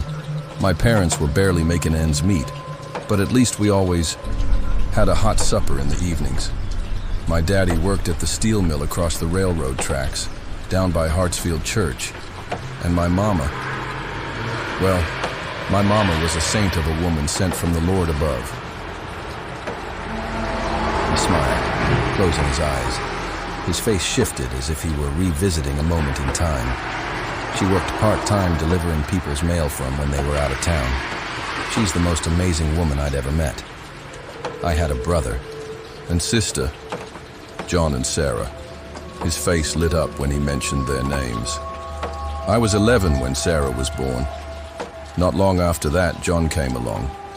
Money was tight, but I kept them safe and happy through it all. Next thing you know, my daddy was killed in a work accident when I was 14. He got pulled into a flywheel as he was coming back from lunch break. Some fancy-pantsed lawyer came by and gave Mama a piece of paper and said, "Mrs. Sheffield, you'll never have to work again." And she never did. The smile faded from his face as a tear fell down his cheek. Fast forward a few years, and Uncle Sam came calling. Sent me to Vietnam in the winter of '69. I was only 19 at the time. He paused, opening his eyes, and spoke, a slight shakiness becoming apparent in his voice. The things I was forced to do over there scarred me. I was just a kid. We all were. I had to survive. He seemed to get lost in a daze as he finished, leaving a thick tension in the air. I studied his face, trying to gauge whether I should try to speak. Seeing as he was the only person who was not yet trying to murder me, I broke the silence. "What happened when you came back?" I asked. "How did you get caught up in all this?" He gave another half smile and answered, "Well, I was sent home at the end of my tour. When I arrived home, everything had changed. My childhood home was now empty, abandoned. Nobody could tell me what happened or where they'd gone. Come to find out, my mama, along with John and Sarah, had been murdered in their sleep in a burglary gone wrong. For a measly $39, my entire family was killed in cold blood. I had nowhere else to go, so I lived in that house until the county came and took it from me." He adjusted his back against the beam and continued. "Once the county took everything, including my old truck, I was looking for a place to call home. That's when I found a place called Indigo Falls, a magical town full of people who still lived like they did in the old days and not far down the road. I thought it was perfect. On my 22nd birthday, I moved into one of the cabins at the edge of town. They all started acting strange right around that first winter, each day getting progressively worse. That's when I found out about the town's secrets. My head was on the chopping block. I had to decide, stay and wait, or fight. My way out. I didn't like it, but I did what was necessary. I had to survive. It's all I've ever known." Tom's words reverberated through the cabin, making it feel heavy, like there was an iron anvil sitting on my chest. We were alike in so many ways. Broken, looking for purpose. I felt his pain as if it were my own. That feeling I carried from my mother's death for so long now had a new face. Tom's face. "How did it come to this?" I asked. "How did you make it out of here? And more importantly, why did you come back?" That question seemed to trigger something within. Tom, like a beast, had awakened inside him. His hand began shaking again, and I noticed that small beads of sweat were starting to appear on his head and neck. He was hiding a secret. something terrible and dark. I didn't know exactly what yet. Steadying his hand once more, Tom's eyes darkened. The cult has been here longer than anyone remembers. They worship something beneath the earth, a hunger that must be fed. Every year, the sacrifice keeps the wolves at bay, keeps the town youthful. But the longer it goes without blood, the more savage they become. He pulled a handkerchief out of his breast pocket and wiped the sweat from his face. That winter, after I arrived, I became the newest member to join that club. As they became more hostile, I holed up in my cabin, praying that it would pass. A couple of days filled with constant harassment led me to venture out, looking for somewhere, anywhere to stay but here. Just as I passed the entrance gate, I saw a trail that cuts up through the hills and takes you to a place called Whistling Ridge, a popular place for people to hike to at the time. On the way back, I met a fella by the name of James Randolph, a husband and a father of 3. His eyes became misty, sending a solitary tear down his cheek. I won't get into the details, but I'm currently sitting here talking to you while there's a widow out there without her husband and 3 kids that grew up without their daddy. He sniffled, wiping his nose with the handkerchief. After that, they accepted me as one of their own. I did it out of survival, to get away. But son, when it comes down to it, I had to leave. It had all been too much for me. I moved out of the state with some buddies to get away from it all. It was pure agony. I lived in guilt for close to 40 years, still thinking about what those bastards were doing to people. Tom's eyes sharpened, filling with anger. One day I decided it was time to clear my conscience, so I moved back. They welcomed me back like nothing had ever happened. Over time, I gained favor with them and was invited to the ceremonies in the woods. It has been over 50 years since I escaped from this godforsaken place. But now, with your help, Elias, I think I'm ready to put an end to all this. The words hit me like a ton of bricks. I sat, confused, rolling the story around my brain. In my mind, there was no way that Tom was complicit with these people. He had so many opportunities to turn me in or even kill me himself. But he didn't. He sat watching and waiting, ready to dismantle this entire operation with me as the catalyst. He had never lied to me before, and I wasn't about to question him right now. Well, what happens if this works and they don't get? Someone, I asked, breaking the heavy tension in the air. I remember you saying that they would all die, right? He glanced toward the door. If they don't get it in the next couple of days, they'll start to age quickly. So quickly that they'll shrivel up into a husk. And yes, they will die. The sacrifices keep them young, keep them alive. He angled back toward me. Last year's sacrifice was a man from Indiana, just passing through, headed to New York to see his family. He came to the wrong town. I tried to help him, but he wouldn't listen. He got caught trying to leave through the main gate. Tom craned his neck, looking at me directly. And this year, they got you to come with just an internet ad, he said. It's always too good to be true, and yet it works every time. He rolled his head back around, looking at the barn door. But don't worry, son. You're gonna get out of here. I promise you that. Tom's words soothed me a bit, but I still had something twisting in my mind that I couldn't shake. I thought about Clara, her betrayal still fresh. Her cold eyes staring into my soul as she tried to stab me. She's part of it, I said, voice shaking in disbelief. She's been part of it this whole time. Tom nodded grimly. They all are. Everyone you think you know. They pretend to be your friends, but they're hunters in disguise, demons. Tom's eyes darted over and met mine. His demeanor had changed from that of a grizzled old vet to that of something gentle, something almost afraid. I'm just tired, Elias. like I told you the other night. I'm just sick of it all, he said. He looked away from me, taking a deep breath and relaxing against the post. You're too young. You don't deserve this. Don't deserve death. None of them did. You've got a whole life to live. Shit, son. I've lived a life full of sin and regret. I believe it's time for me to head on home. His face shifted. An immense weight of regret settled over his tired eyes. I just hope that the good Lord sees fit to let me see my mama one more time before he sends me to hell, he said, choking back tears. Tom's grizzled appearance seemed to soften as he said this. He slumped, defeated. He thought he could save me. His last action before becoming one of them.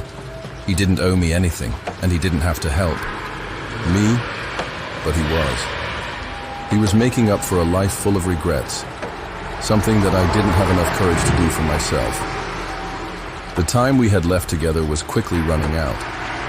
The dim light of the moon had now crept over the barn's interior, casting ominous shadows in all directions. I glanced at the door as the sounds from beyond our hiding place were starting to shift into something more maleficent. Outside, the wind picked up, carrying with it a chorus of screams and guttural groans. The hunt had begun. That's them. We gotta go, son. And fast, Tom urged. I gathered what was left of my waning courage and followed Tom through the back door of the barn. We moved cautiously through the woods, sticking to the shadows, the moon's pale glow filtering through the branches like spectral fingers. I could hear voices coming from the distance, whispers laced with menace. They'll tear you apart. They won't stop. Suddenly, the air turned colder, and a low moan drifted from the darkness. The trees themselves seemed to shudder in fear. Ahead, flickers of torchlight danced through the undergrowth. We ducked behind a fallen log, heartbeats thudding in our ears. The townsfolk emerged from the shadows, faces twisted, eyes black pits of hatred. Their clothes were torn, stained with grime and something wet, something darker. They moved with stiff, jerking motions, like puppets to a sinister rhythm. I recognized most of them. Neighbors from the diner, Jimmy, Jean, Mrs. Hargrove, and even Pastor Hale from the church. But these were not the people I'd met. Suddenly one of them spotted us. A shriek tore through the night as the mob surged. Forward. Tom shoved me into the underbrush. Run! He yelled. I scrambled, branches tearing at my clothes, the ache in my wrist flaring with every movement. I weaved through the bushes and trees, trying to navigate through the hazy darkness. I slowed down, preparing to make a jump over a fallen tree, when a searing pain exploded in my side. I stumbled and fell, a burning sensation spreading where something sharp had caught me. Looking down, I could see that a blade had sliced through my shirt and into my flesh. I heard Tom's voice, but it was different this time. Fierce and urgent, yet stuttering and unsure. Keep moving, Elias, he said through gritted teeth. His eyes were bulging, his face red. He was holding a hunting knife. My blood, running down the blade. The town's influence had taken him. Tom was no longer an ally. I forced myself up, tears and sweat blurring my vision. The chase was relentless. The forest had turned against me.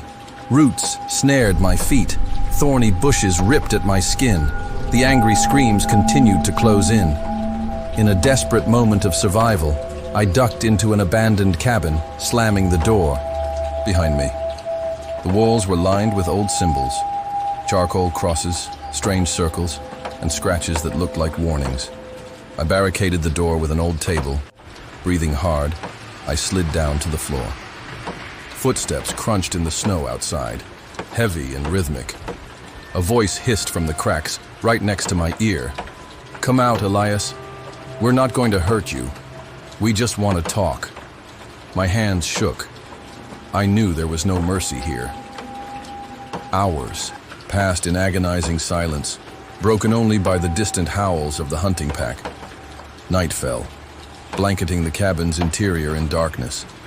The groans and screams of the townsfolk filled the space as I set my defenses. I slid the bed over to the door, blocking it from entry. I then took every piece of furniture, decoration, and anything that wasn't nailed down and piled it on and around the bed. Satisfied with my man-made fortress, I settled in for another restless night. The dawn's first light filtered weakly through the grime-covered windows. I was exhausted. The constant fear kept me awake.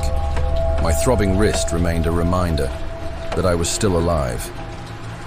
However, I now had a new injury to tend to.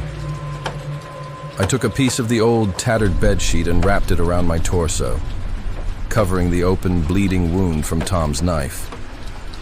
3 short knocks rattled the old cabin door. Confused, I slowly made my way toward them. I didn't hear any footsteps during the night, nor did I hear any walk up to the door this morning. What the hell? I whispered to myself. As I kneeled on the bed and leaned toward the door, 3 more knocks filled the silence. The sudden sound made me recoil. I stood up and got off the bed. I looked out the small window at the top of the doorframe, trying to identify my unwelcome guest. Looking out, I could see someone sitting on the porch. They were covered in snow, as if they'd sat there all night long. I looked closer. I could see that it was Clara. "Clara?" I asked out loud, not expecting an answer. "Let me in, Eli. Please," she begged. "I just want to talk. I promise I can clear all of this up. Please." Hearing her voice, her true voice, sent shivers down my spine. Sadness filled me. I thought she had been lost for good. I thought I would never see her again. I made a fist, covering my mouth, as tears started to roll down my cheeks. "How do I know you won't try to hurt me?" I asked. "How do I know it's only you out there?" With a soft, warm voice, she responded, "It's just me. I am alone and unarmed. I promise, Eli. You trust me, don't you?" Though there were 1,000 reasons why I shouldn't, but she was right. I did trust her. I didn't know why, but I couldn't let her go from my mind. Every time I thought about her, I didn't see a bloodthirsty killer. I saw the gentle, inviting woman whom I'd fallen in love with. I sat pondering the decision. Her words swirled across my mind, always coming to the same conclusion. If she truly was the only one out there, then I knew I could trust her. If she wanted me dead that badly, she would have had the entire town descend upon the cabin and tear the door down. I had to see for myself, despite all of my senses screaming at me not to. I slid my barricades away from the door and unlatched the deadbolt. When the door finally creaked open, it wasn't a mob that stepped inside. It was just Clara, as she had promised. Her face was pale, eyes haunted. The softness was gone. In its place, there was something jagged and crude. I stepped away from her as she approached. She closed the distance, taking 3 steps inside. "They told me to finish this," she said, voice breaking. "I don't want to, but they're watching me." And she began to cry, her pale skin revealing streams of tears. And I'm not ready to die, Eli. I could see the conflict tearing her apart. I reached out to her, hoping to bring some semblance of comfort. "We don't have to do this. We can fight," I said, determination filling my voice. Tears fell freely from her eyes. I had never seen her so broken, so lost and desperate. I raised my left hand to embrace her when, without warning, she lunged at me, plunging a knife deep into my stomach. Pain erupted from the wound as the blade sliced through my flesh. I fought back, desperation lending strength. I stumbled backward, withdrawing as quickly as I could from the immediate threat. By sheer luck, I had jerked away hard and fast enough that the blade was pulled free from my stomach. Without pause, I took a step forward and brought my fist down across her cheek, tearing into her waxy skin. She fell, gasping, the knife clattering, to the floor. She looked up at me, breathless and discouraged. I'm sorry. She whispered, before slipping into unconsciousness. I dragged her away from the door, slamming it shut. My heart was pounding. Blood was starting to stream down my jacket. Thinking quickly, I pulled one of the dresser drawers out and grabbed an old, tattered shirt. I hurriedly balled it up as tightly as I could and shoved it into the gaping wound. The pain was excruciating, blackening my vision momentarily. Outside, the town's madness roared to life. Their scheme failed. Their last-ditch effort to take me willingly had fallen short, and now they would stop at nothing to kill me before sundown. The world outside erupted in a cacophony of enraged screams and pounding fists. I was trapped, wounded, and betrayed. The air grew thick with a primal hunger, a ravenous need for blood. For me. Clara's limp body lay on the floor, blood pooling around her head. She remained unmoving, but breathing. Although the townsfolk had not yet tried to enter, I couldn't stay. They had tried and failed to trick me with Clara's charms, and now the gloves were off. I had to get out of here, and fast. I grabbed the knife from the floor, my fingers slick with blood, and stumbled toward the back of the cabin. The symbols on the walls seemed to writhe and squirm, the charcoal lines twisting into grotesque faces, mocking my predicament.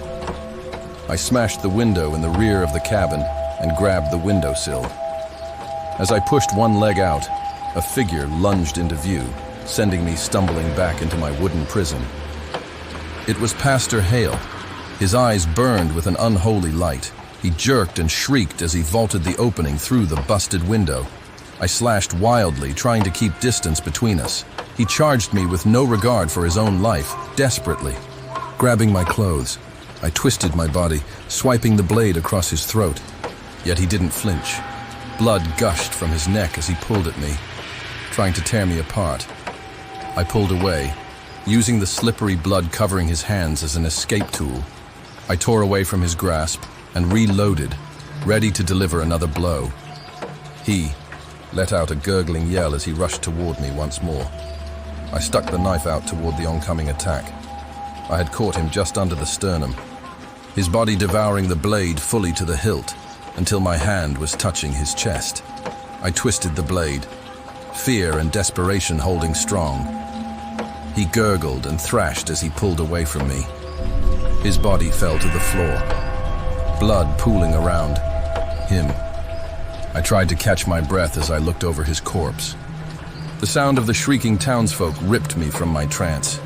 I scrambled through the broken window, the freezing air shocking my system.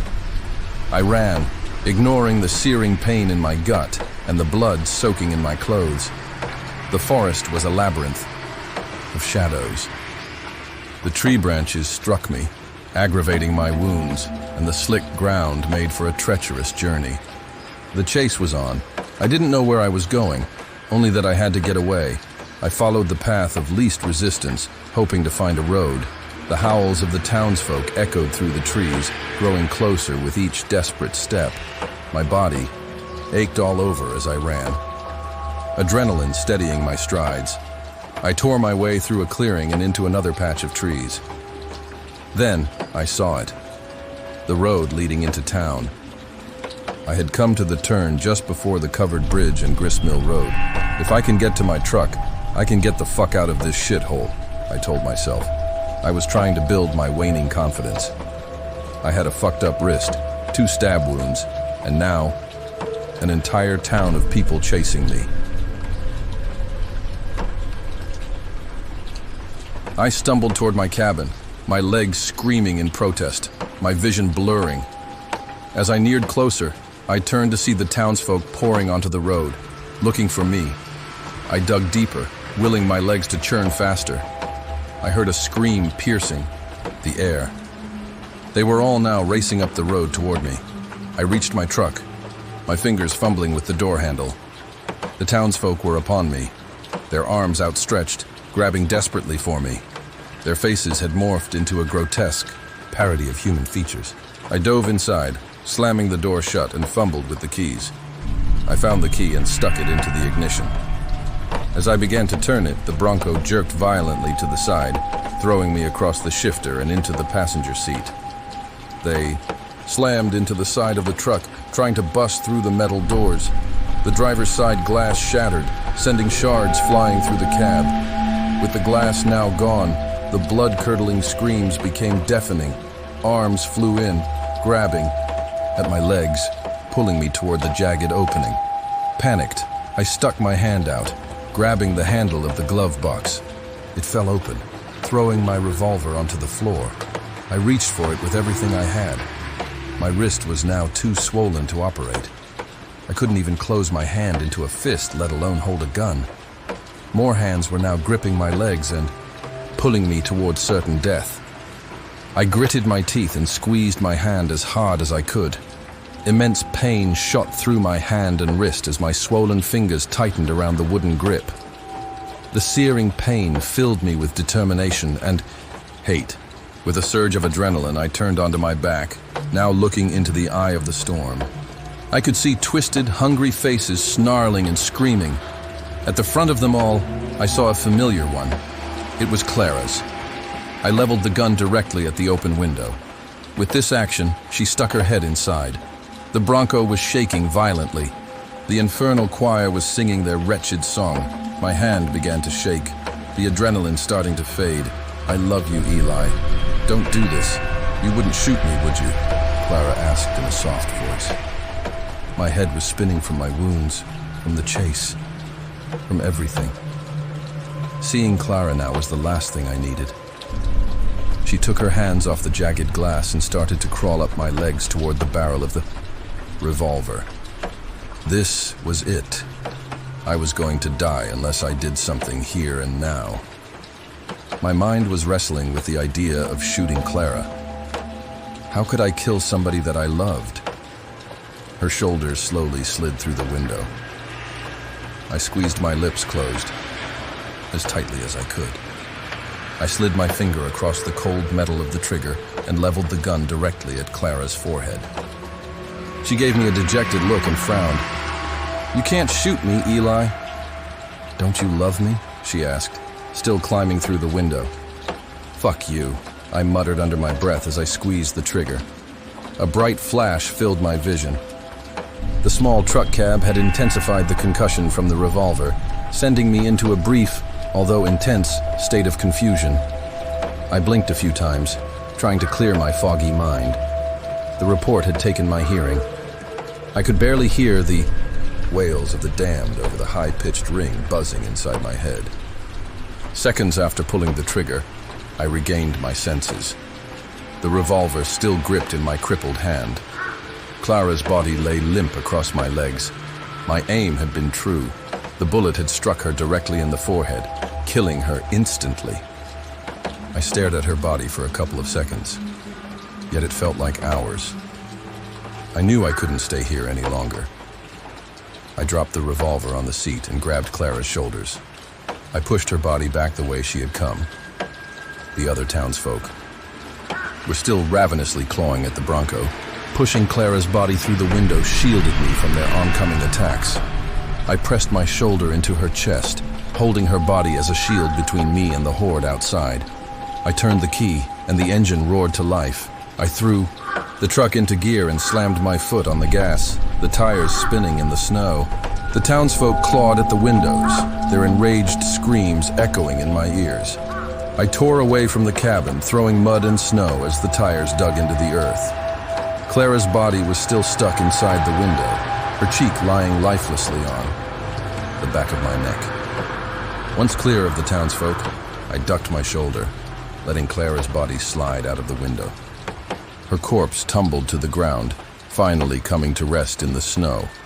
I began to cry as the distance grew between me and the cabin. I sped down the hill and headed toward the center of town. As I pulled out of the covered bridge, I stopped for a moment, looking in my rearview mirror up the road where Clara's body lay. The only person I ever loved was dead. I adjusted my gaze in the mirror, looking myself in the eyes. I was covered in blood and sweat. I didn't recognize the man I was looking at. He was so familiar, and yet so alien. With determined eyes, I watched a single tear fall as I looked down at the road.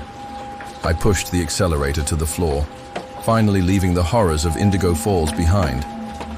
Passing the population sign, I couldn't help but wonder if that number would soon be 0. The road ahead was long, the future uncertain, but I was alive. I had escaped death. I had also left something behind. I left a part of me in that town with Clara. I killed her, but I also killed a part of myself. The sun dipped below, the horizon casting long shadows across the snow-covered landscape. As I drove, I could feel the searing pain from my wounds crawling back into my mind. I was a beaten, bloody mess and in no shape to be driving. I have to find help, I muttered to myself. I saw a sign at the edge of town with 3 spotlights covering it in warm yellow light, the beams cutting through the cold darkness. As the Bronco rolled to a stop, I could make out the lettering. Looking closer, I could see that it read, "Thanks for visiting Indigo Falls. Come back soon."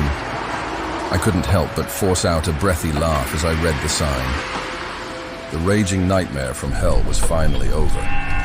My mind was still racing through all that I had just done and overcome. Clouded in pain and confusion, I thought about Tom. That man knew what it meant to sacrifice. He may have done some bad things, but he got me out of that hell, and for that, I will be eternally grateful. I never thought that I would find somebody who understood my pain, until Tom. I couldn't help but think of him as I sped down the road, wondering if he would ever see his mother again. "Rest easy, my friend," I muttered, glancing once more at the rapidly fading Indigo Falls sign. My eyes grew heavy as the road stretched on. I was about 20 miles outside of Indigo Falls when I saw a figure standing on the side of the road. "What the fuck? It can't be," I whispered as I approached the figure. It was Clara. She looked at me, gave me a small wave and a smile, and then vanished, leaving nothing behind. I blinked, trying to get the hallucination out of my mind. The loss of blood was taking a toll on me. At the next exit, I pulled off, half conscious, half alive. I unknowingly swerved off the road, crashing through 2 large bushes and into a tree that stood next to the emergency room entrance, totaling the Bronco, but saving my life. I had made it just in time.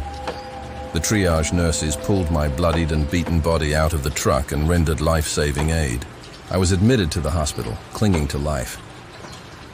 Over the next few days, the memories of Indigo Falls became distant relics.